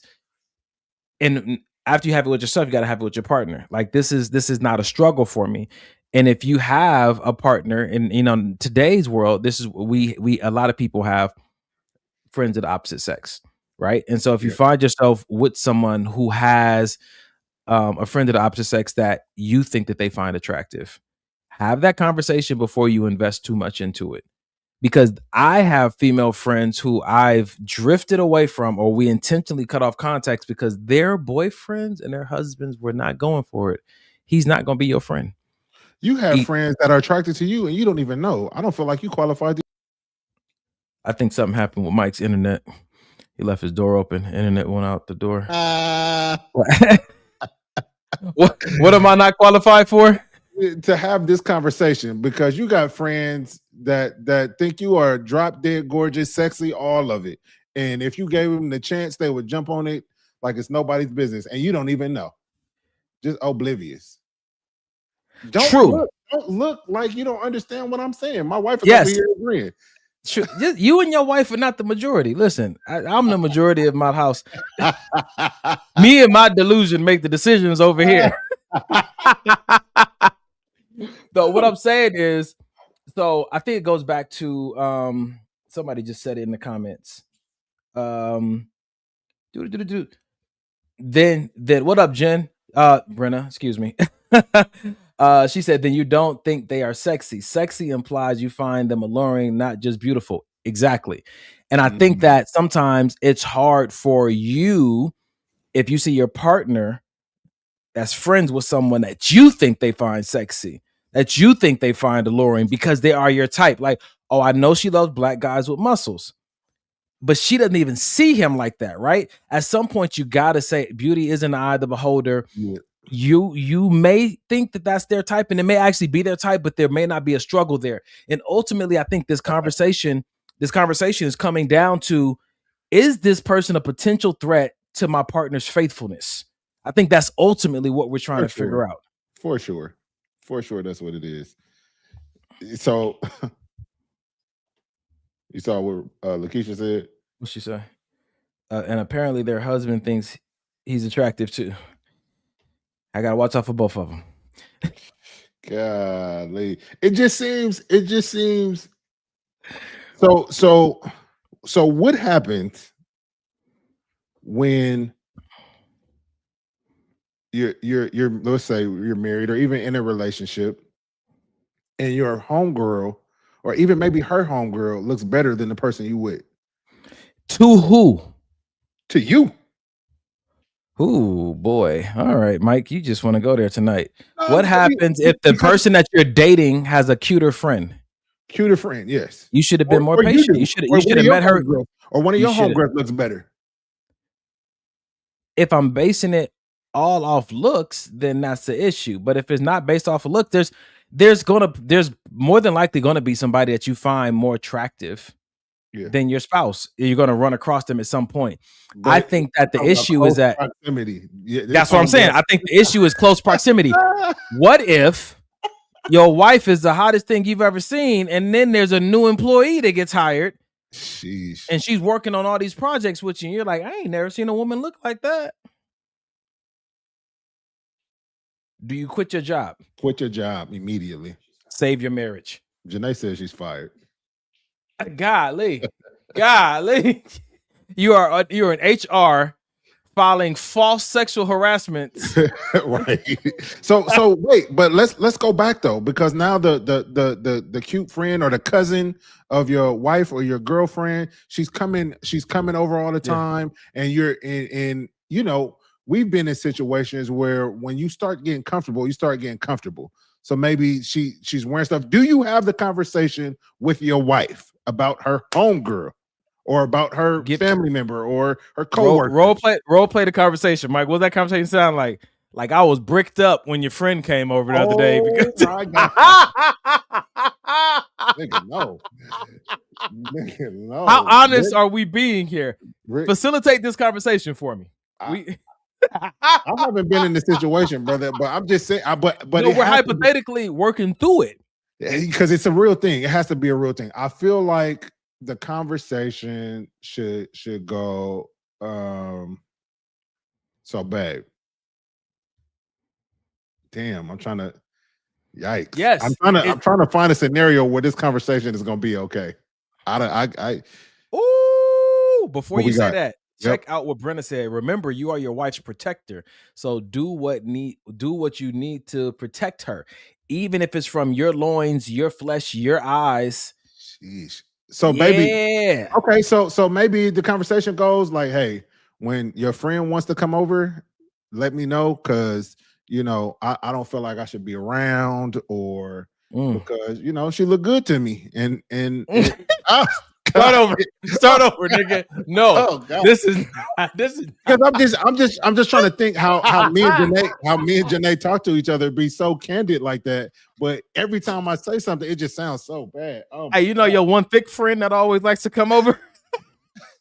Golly, start handing out robes at the front door. Like, that's rough. Just make it sound like it's a mandate on anybody that comes over, so she don't just get pointed out herself. You know, babe, what we should do whenever anybody comes over, they should have to wear a robe and a face mask because I think COVID is still around. And golly, make it make sense. Come on, is there anything that you would find okay with me saying, like coming to you with that?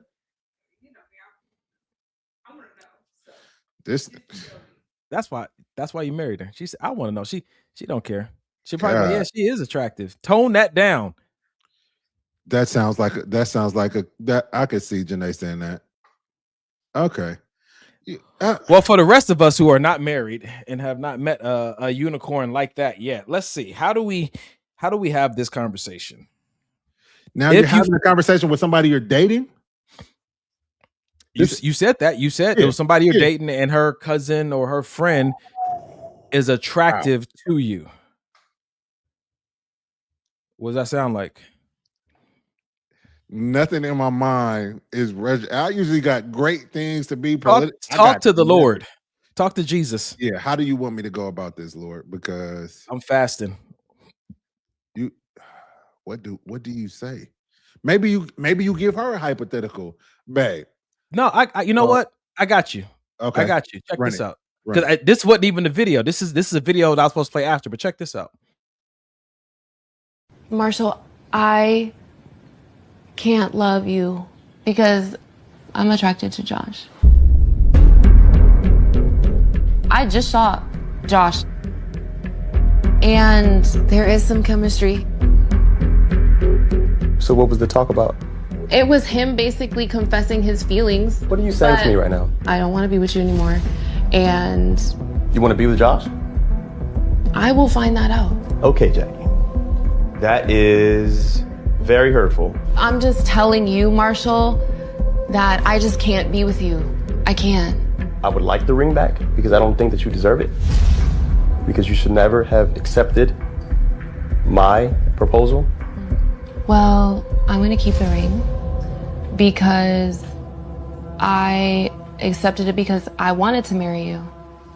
Everything I told you in that pod was real. Hey. So, is that the conversation? If she was straight up honest? So yes, I feel like I'm engaged to you, but I find your friend, we got chemistry, and I'm going to try to see what's up with that. So yes, I can appreciate her, friend or not. I could appreciate her having this type of conversation.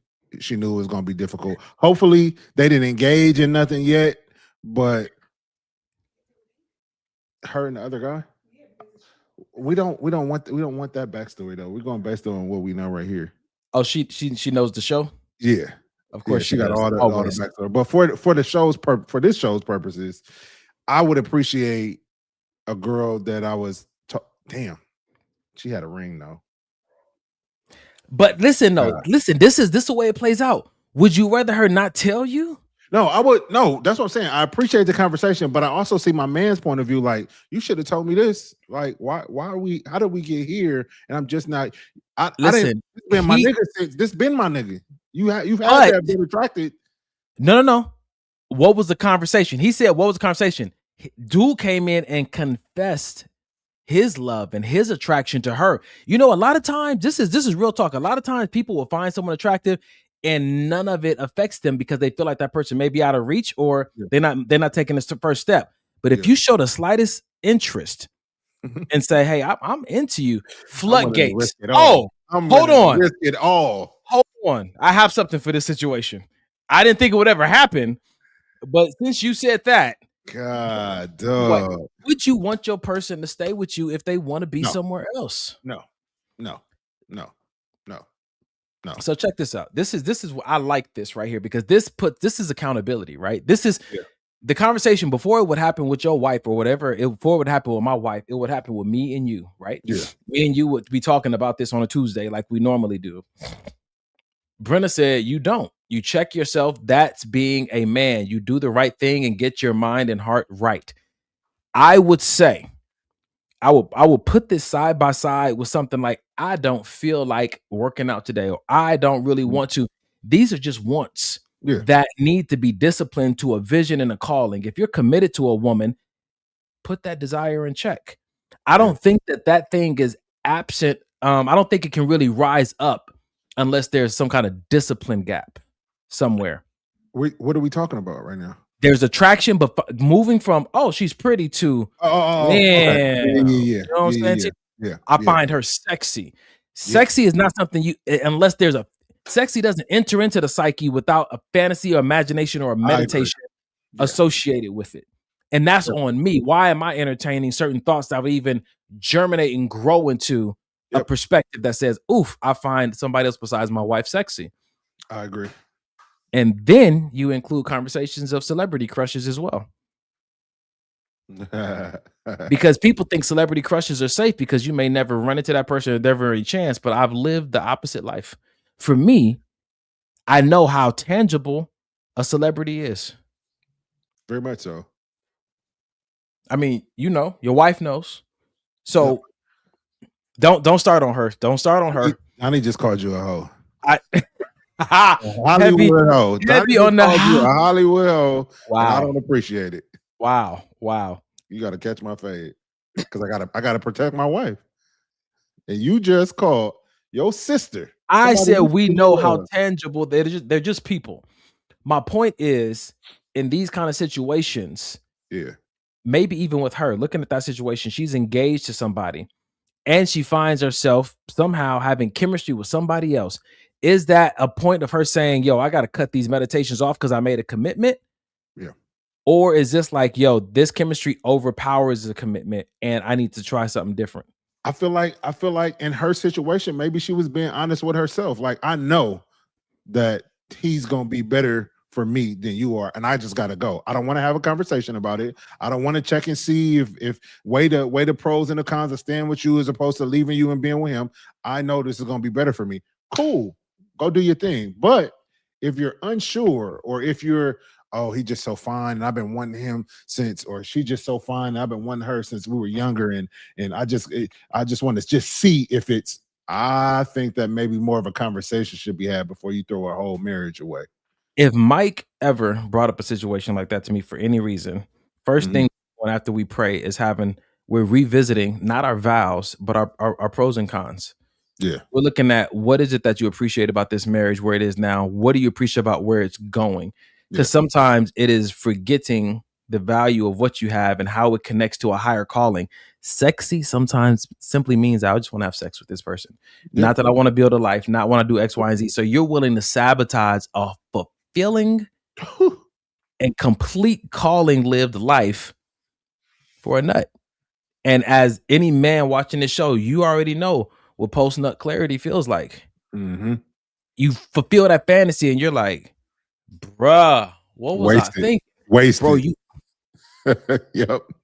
Bruh, semen psyche when you backed up, it's crazy. Yeah, it's you know what I'm saying to you? So people, I think we need to be a careful when we're like, I'm attracted. So anyway, this conversation goes back to platonic friends. Can you have, so let me run a video, bro. Yeah, let's do it.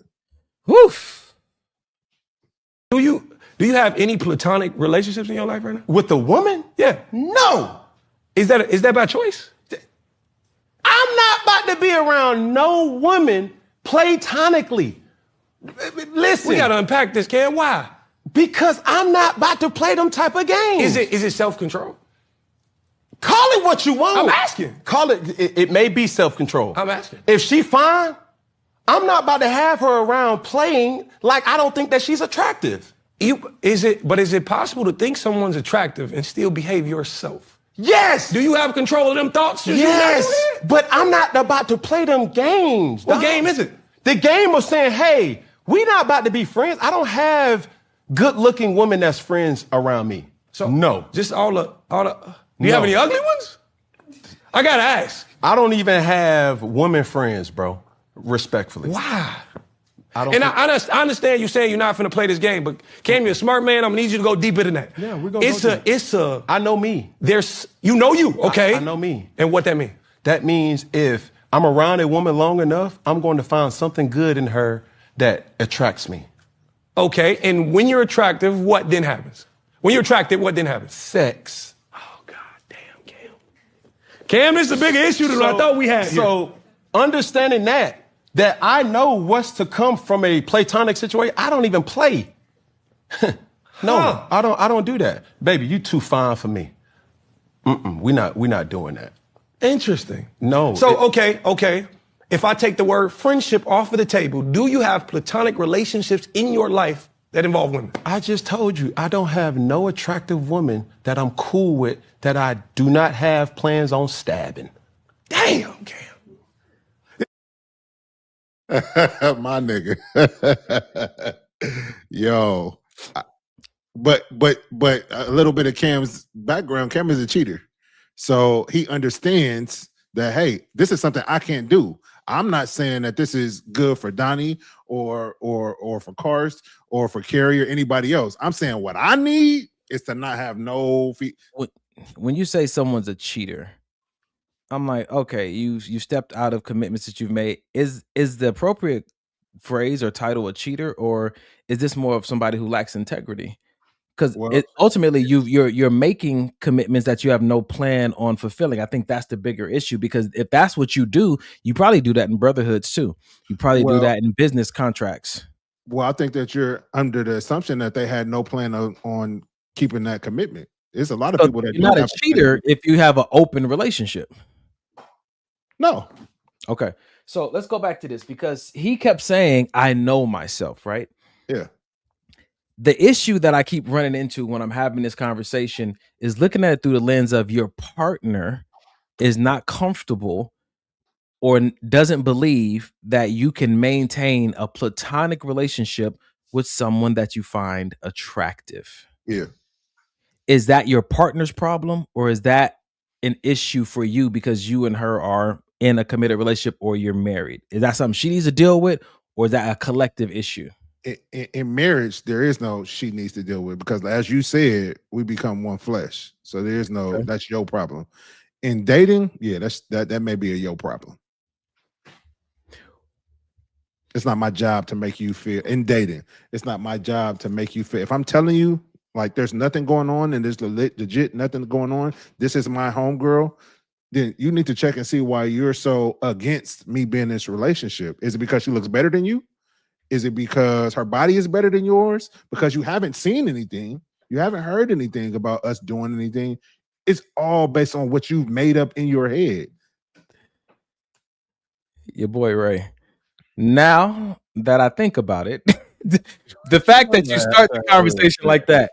Neighborhood. He was a childhood friend, a neighbor who had a glow up, and I had to test it out even though I was in a relationship. Lord, forgive me. So this goes back to, there's so many nuances to this conversation. Yeah. You're in a committed relationship, and this has been your childhood friend, ain't been attractive a day you've known her. Yeah. She has a glow up. Now all of a sudden she's attractive. She's your type. Again, when we talk about on this podcast a lot, threats, is this a potential threat to your faithfulness, to the ground floor foundation of your relationship, if there's someone around you that's in close proximity, that's always around, that you find attractive? I feel like you got to be honest with yourself. I feel like there's men out there that could be completely okay with it and it not affect, and they're not going home thinking about her and wanting to text her in the middle of the night and waking up, how you doing, all of that. But then it's some men that can't handle that. Should a woman or should a man give their partner a hard time about having friends of the opposite sex that they find attractive, and their partner doesn't struggle with self-control? No. If your partner doesn't, it's unwarranted. If your partner doesn't struggle with self-control, and you've seen that with how they deal with you, then maybe that threat is not as much as a threat as you think it is, and you shouldn't nag them or give them an ultimatum about you having this friend who's attractive, because I've seen you embody self-control in multiple situations. It's not warranted, like you said. And we come from like we were just saying, like I was just saying about people in the gym. Usually, sometimes attractive people have attractive friends. So sometimes you got to understand that this may just be what comes along with the type of man that I want. Yeah. You know what I'm saying? So this is the cool. Go ahead. Yeah, no, go ahead. You got it. I'm about to say the cool part about this, man. I was watching this movie once in the football movie, and the guy scored a touchdown, and he went in there and he went crazy, did the dances, threw the ball, screamed, and he got back to the sideline. And one other player was like, "Man, when you get in the end zone, act like you've been there before. Act like you've been there before." Now, this is the benefit, I think, of being with someone like me. I've seen. Nope, don't you do it. Don't try to put me on it. You know what? Everybody gone. I've seen so many different types of beautiful, and I've had chances to practice self-control in those environments. I think that sometimes the people that maybe are susceptible are those who haven't been around or in close proximity on a consistent basis to someone that they find attractive. Because oh my God, she's pretty, or he's so handsome, he's tall, he's buff. And I think that if that's the kind of person that you're around and they haven't been exposed to that, that might be an issue. Just like you know what I'm saying? Like, oh, my girl can't. And I'm gonna say this, but it's a struggle bus, right? It's a struggle bus. Let's say it, please. A woman saying that, oh, I don't want my husband to have female friends that he's attracted to physically. It's like a husband saying, I don't want my wife around men that have more money than me. That's interesting. I feel that comparison though. Yeah. Because that's what culture says, that women are looking for a provider. And so his more money might pose a threat on her faithfulness, because she's looking to get taken care of in a certain way that you can't provide. That's so good, because my mind just went to me and Janae out on a date, and her male friend or her homeboy pulls up in a Maserati, and we hopping out of a Toyota Corolla. I think that women don't understand that may do something to that man. It might. So I feel like you can't be friends with him no more. right. You know what I'm saying? But it's similar to what you just said though, of me inviting one of my homegirls who's supermodel type and got the body and everything going on, inviting her to dinner. That make that woman feel a certain kind of way. And she might be like, baby, that is stupid. Yep. I love you. That I don't care about his money. Yep. But can a man also say, babe, that's stupid? Yeah, she's pretty. Yeah, a lot of people think she's pretty. That's not an issue for I'm with you.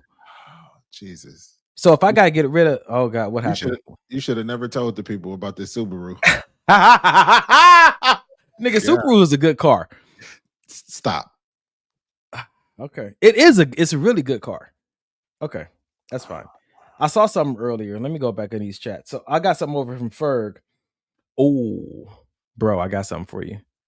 Ferg Marge said, I've been told by a friend that her husband would start comparing me to her after I would leave. I stopped coming around. I saw somebody in the chat earlier say that my friend's husband was staring at me too much, so I cut off the friendship. Like, what if you're you and I'm me, and you see that your partner's wife stares at you and is way too touchy-feely?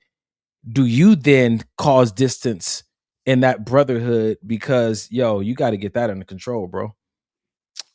I think me and you would have a conversation.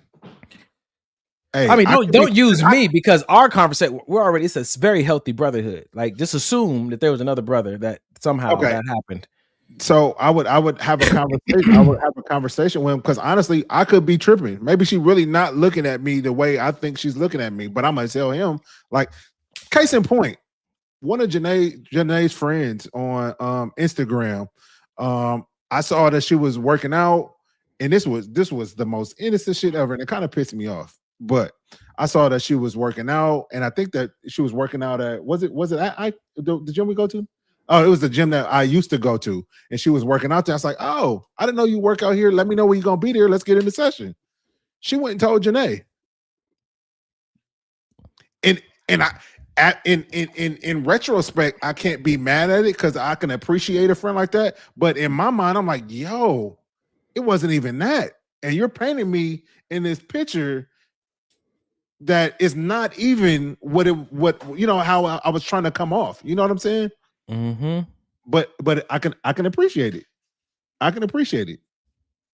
I can appreciate because just in case, like, hey, I don't, like I just said, I could be wrong, but it seemed like your lady is looking an awful lot. I could be wrong. No offense to you, but just you may want to have that conversation. But I don't think I would just first thing, I'm cutting off the friendship. No, that's my boy. I'm not, no.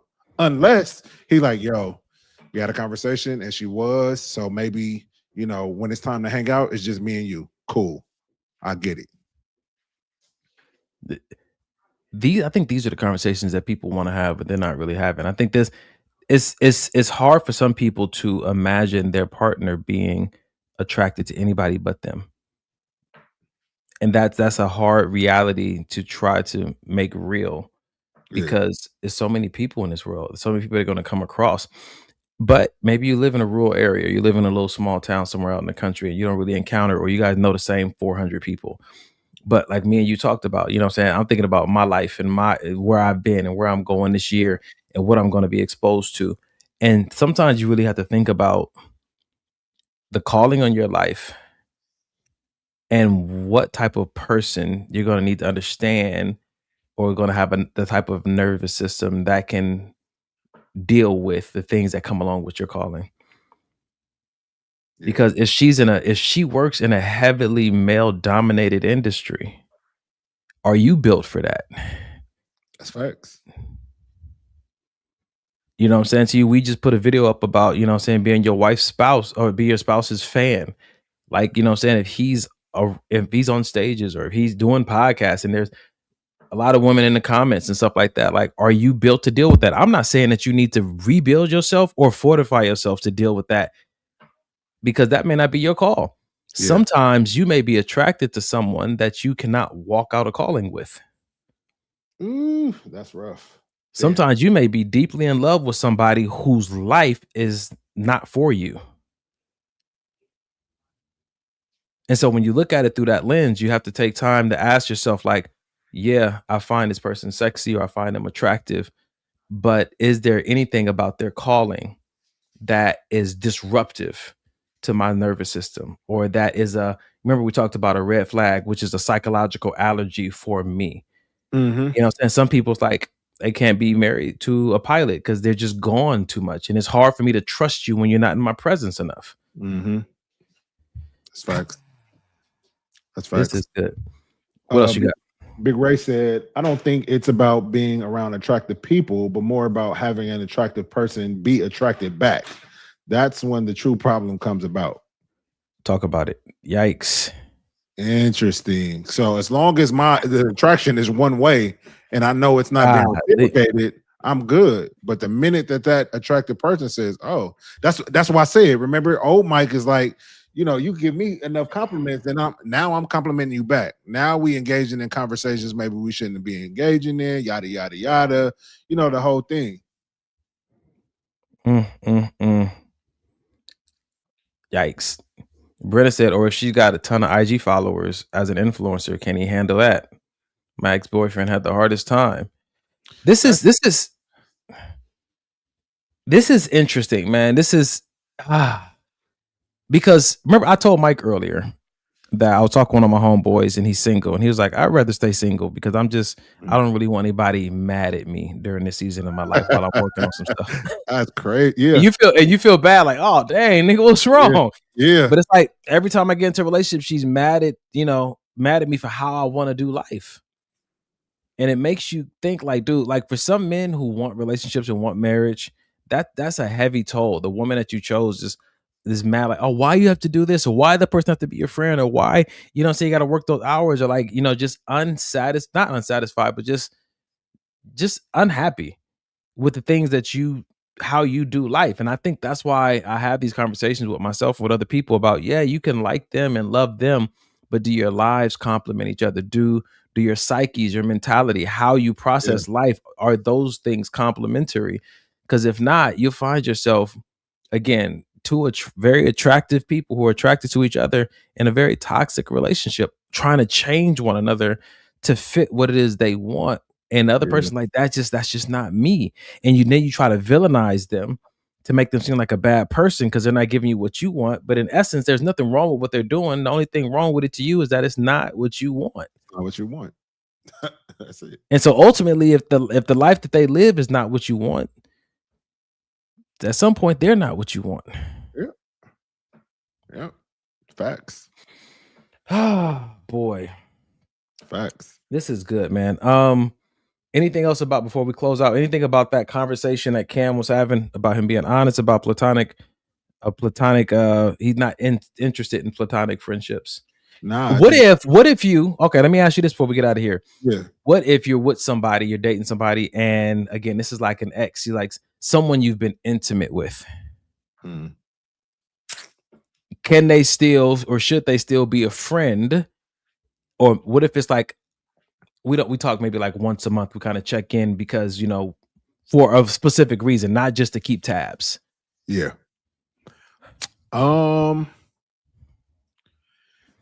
Damn, because when you're thinking about sex and soul ties, do you want a person whose soul is tied now to your wife to be in such close proximity? How many people know what a soul tie is? How many people have taken the term and created their own definition and now created their own issue and their own threat and imposed that on the person that they're with? Let's just talk about the people that do know what it is. Okay, so what is it? And they feel like, in this relationship, we're one flesh and all these other great things, and I don't want anything outside of that for you to have any type of relationship with anything outside of what we got going on as far as sexually. You know what I'm saying? But at the end of the day, I feel like if you're not a virgin when you get married, somebody didn't have her. It's like nothing. No, I'm just saying though. Yeah, but I say as long as you ain't, you can't. It's no way you can still be friends with that person. So check this out. I disagree. I feel like you can. Let me give you this story. I'm gonna give you a story that's beautiful, man. Well, I was talking to one of my friends about it. I'm friends with a few of my exes, not all of them, a few of them, because it calls for it, right? Life calls Sexiest for it. ones. Huh? The The sexiest sexiest ones. ones. Golly, that's dirty. So I'll tell her what my friends about. Like one of my exes, I'm cool with. Very very cool with. We're friends, legitimate friends. Like we look out for each other. Yeah. It's crazy how once upon a time, just smitten Yeah. by how she looks and just her energy and whatnot, and now it's not even something I have to fight off. It's so pure, and I don't think that a lot of people think that that's possible, right? So she had a boyfriend, of course, and I was cool with her boyfriend. Met him, we joined it, having a good time, like bagging on him, bagging on her is good. Now she goes to her next boyfriend. And I was talking, I talked to her about it because she asked for advice because I know things about relationships and I know her and her goals and her dreams and what she's prayed for. I know that I wasn't the one, but I also know what she's prayed for and the Yeah. promises. So I'm able to help her identify certain things about where she's at now and how it is a promised land. And me and her talking the other day on the phone and her boyfriend coming in the background, like, you on the phone with Don talking about me? Brother, jump on the phone and we just talking back and forth. And she texted me the next day. She said, that made my heart so happy. Because you can feel the sincerity and the purity in it. Yes, I understand that it could be a rare thing, but for you to believe that it's not possible and impose your lack and impose a new mandate on your person because you don't believe it's possible, or you've never seen it before, might be doing more damage to your relationship than it is good. You might not be protecting your relationship as much as you think you're protecting it, because there are people in this world who sincerely can move on and move on from you romantically, even if you guys have been intimate, and still want the best for you. And every now and then invest in that and can be there for you. And that and their view of you has changed. That whole sexy and all that it can be washed away and removed. But if you don't believe that, you'll still keep trying to protect something that's not even a threat, and then maybe even hindering certain aspects of your own relationship. I agree. It goes back to what I've been saying the whole show. You got to be honest with yourself. If you know this is not something that you can handle, because every now and then you're gonna be reminiscing about that one time y'all was up in the cabin in the snow, then don't do it. Yeah. But if you know in your heart, like, no, this person is adding value to my life outside of being attractive, outside of our sexual past, and you know that this person is a legitimate friend, I wouldn't.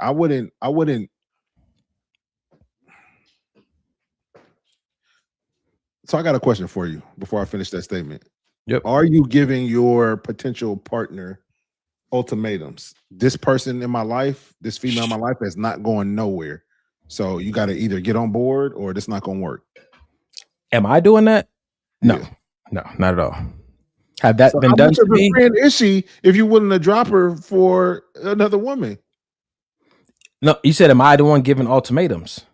Yeah, that's what I'm saying. So I'm saying you have a friend, a female friend who ride or die, like thick as thieves, and now the new woman in your life is like, are you giving her the ultimatum? Like, hey, this person has been a staple in my life before you even got here, and if you want to continue in this romantic relationship, whatever, marriage, whatever the case may be, then she's gonna be here. And if not, then maybe this relationship is not what we need. It's rough because I'm not a big fan of ultimatums. I don't think that they're rooted. I don't think they're rooted in love. I think they're rooted in the form of witchcraft because it's about control. I think that you're trying to pin this person against what seemingly looks like only two options when there's multiple. I like that. I like that. It's it don't have to be you or her. We can come to some kind of happy medium.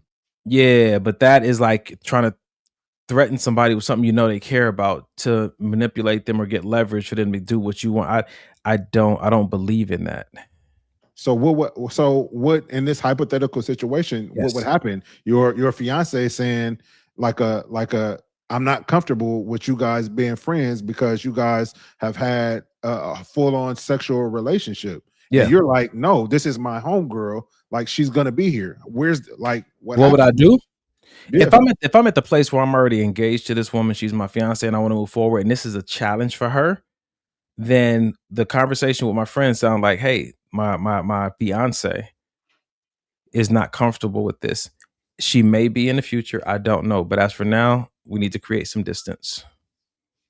Doesn't mean that you guys are not still friends. It just means that the way the relationship has been up until this point may need to change a little bit. If you ever think about me and you need to call me, think about the advice I already gave you until further notice. God, that's good. Yeah. Damn. Golly. Until we can resume this, I've been intentional with you. I've given you all the advice. If you miss me, look at a video and a picture. Until further notice, I'm untouchable. And that goes for your male friends as well. Yeah. I just had to. Why would my Because yes. I was about to say. Yep, because he is a bad influence, and yep. Ray said that came from the HR department for sure. until further notice. Per my last email. Brenda said that's a God buy, not a good buy. That's a God. Damn. Yikes. Yo, if I'm at the point where I'm ready to marry this woman, bro, her concerns are my concerns. Listen, but I'm also under the mature. I'm under the maturity and the emotional intelligence to know that might change in the future. But until then, if I'm committed to her in an engagement, I'm practically, I'm almost to the marriage point, which means that I'm already thinking about her safety, her well-being. She's already coming before everybody in my life. So this is a way for me to start to initiate displaying her priority in my life, because she may go through a season. She may be cool with all my friends. And then once I get married, she may go through a season, may go through menopause, may go through having children where she feels like she's not getting enough of me. And now she's blaming friends. And I'm going to have to respond in a way of, babe, you are my priority. And so it is what it is. I may not like it, but when I look at it from a man's responsibility tier, I gotta take care of this. And I'm not gonna do it with a little hissy fit, sissy attitude. I'm gonna be like, God, you brought me here. We're gonna do this. And it may be temporary. So many things in life are temporary, and we get our emotions and feelings all wrapped up in it's not fair, it's not right. She had an off weekend, or it was just 6 months or something. If it was a good friendship, y'all good. Yeah. Sometimes me and my friends don't talk for a year, not because nobody told us not to talk, and then we catch back up later, and everything's like it was when we left. So, yeah, man, that's good. That's good. Yeah, that's good, bro. That's good. Ladies and gentlemen, at the end of every episode, we like to leave you guys with a resource, and that resource. Oh shoot, where's all the stuff that I created in this? I need to redo this, man. But that resource is our Cash App. So look, it costs us $88 a month to stay online. And we appreciate you guys and how you continue to deposit $5-10 here and there, but we recognize that if we don't ask, it doesn't come through. And this is something that we try to give back to our generation, and we want to give you guys an opportunity to support it, to keep us on the air. I don't know how to say it. I just want to extend it. My mentor told me sometimes you are dealing with people in your audience who have the gift of giving, but you don't ask. So here's me asking. If you want to donate to this show, staying on the air, what is it paying for? It's paying for our streaming service, our platform, which is StreamYard. And that's $88 a month. So $, maybe this will help. This is not going in our pockets. It's just keeping us on the air every Sunday. If you're enjoying this, help us to keep it alive. And at the end of every show, we like to give you guys a resource, which is the Suicide and Crisis Hotline. The number has changed. It's been that way for about 2 years now, but we're still going to put this up at the end of every show and pray, because we know some of these topics we talk about can really strike you in your nervous system in a way that is a little uncomfortable. Or maybe you want to learn how to have hard conversations, or maybe you need to sit down and talk with somebody about why you think the way you think about relationships because of stuff that's happened to you in your childhood. Or maybe you need to get in groups of other women. Maybe you're widowed. Maybe you had your cheating partner, and you need to get in support groups with other people who've overcome that and figure out how to do it. Maybe you need to sit in a support group of people who are friends with their exes to show you that that's possible too. Regardless, 988 is a number that you can call. You can go online, chat with somebody live. We've had multiple people from the show call this number. They're a real number. They do check in with you. They do give you real resources. So reach out. That's good. Let's get prepared for Don leaving us when he get married. Goodbye. Goodbye. Goodbye, as Brenna says. That's good. I can't wait till somebody got by. Who praying out, man? You got it. You got it. Oh, All right. before we leave, since we've already made one love connection here tonight with Ali and Reg. So what I'm thinking everybody should do for the next show, everybody that's single and single, not somebody think that you're in a relationship, but you think you're single. Put your profile pictures up on your post so people can see what you look like. And then we can, throughout the show, y'all can chat and maybe take it offline to your own separate DMs, because maybe this will help is here in the month of February, and 2 black cupids. And that's what life is about. Love. Yeah, and being therapized, like Rashonda said. God is good. Being therapized. Father God, thank you so much for tonight. We thank you that it was fun and insightful. Thank you for those who got a word that they needed. May they meditate on it. May they not just get up and turn just to the next podcast or go online and doom scroll, but may they sit with what you said to them tonight so that they can enhance in the areas where they want to experience enhancement.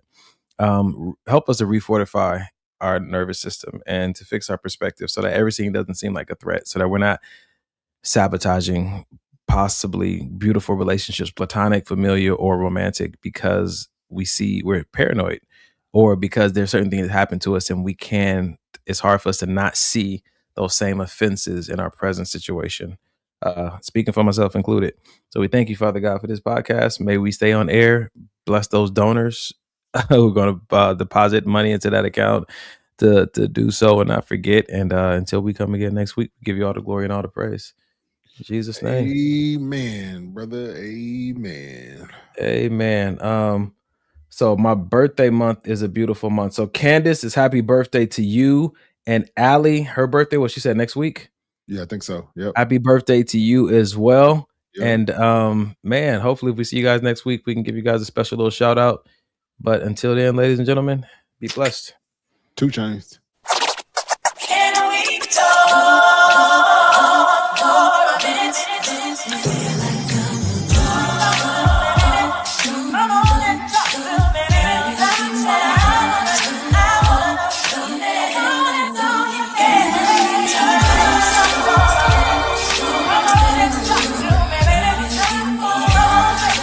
Come on,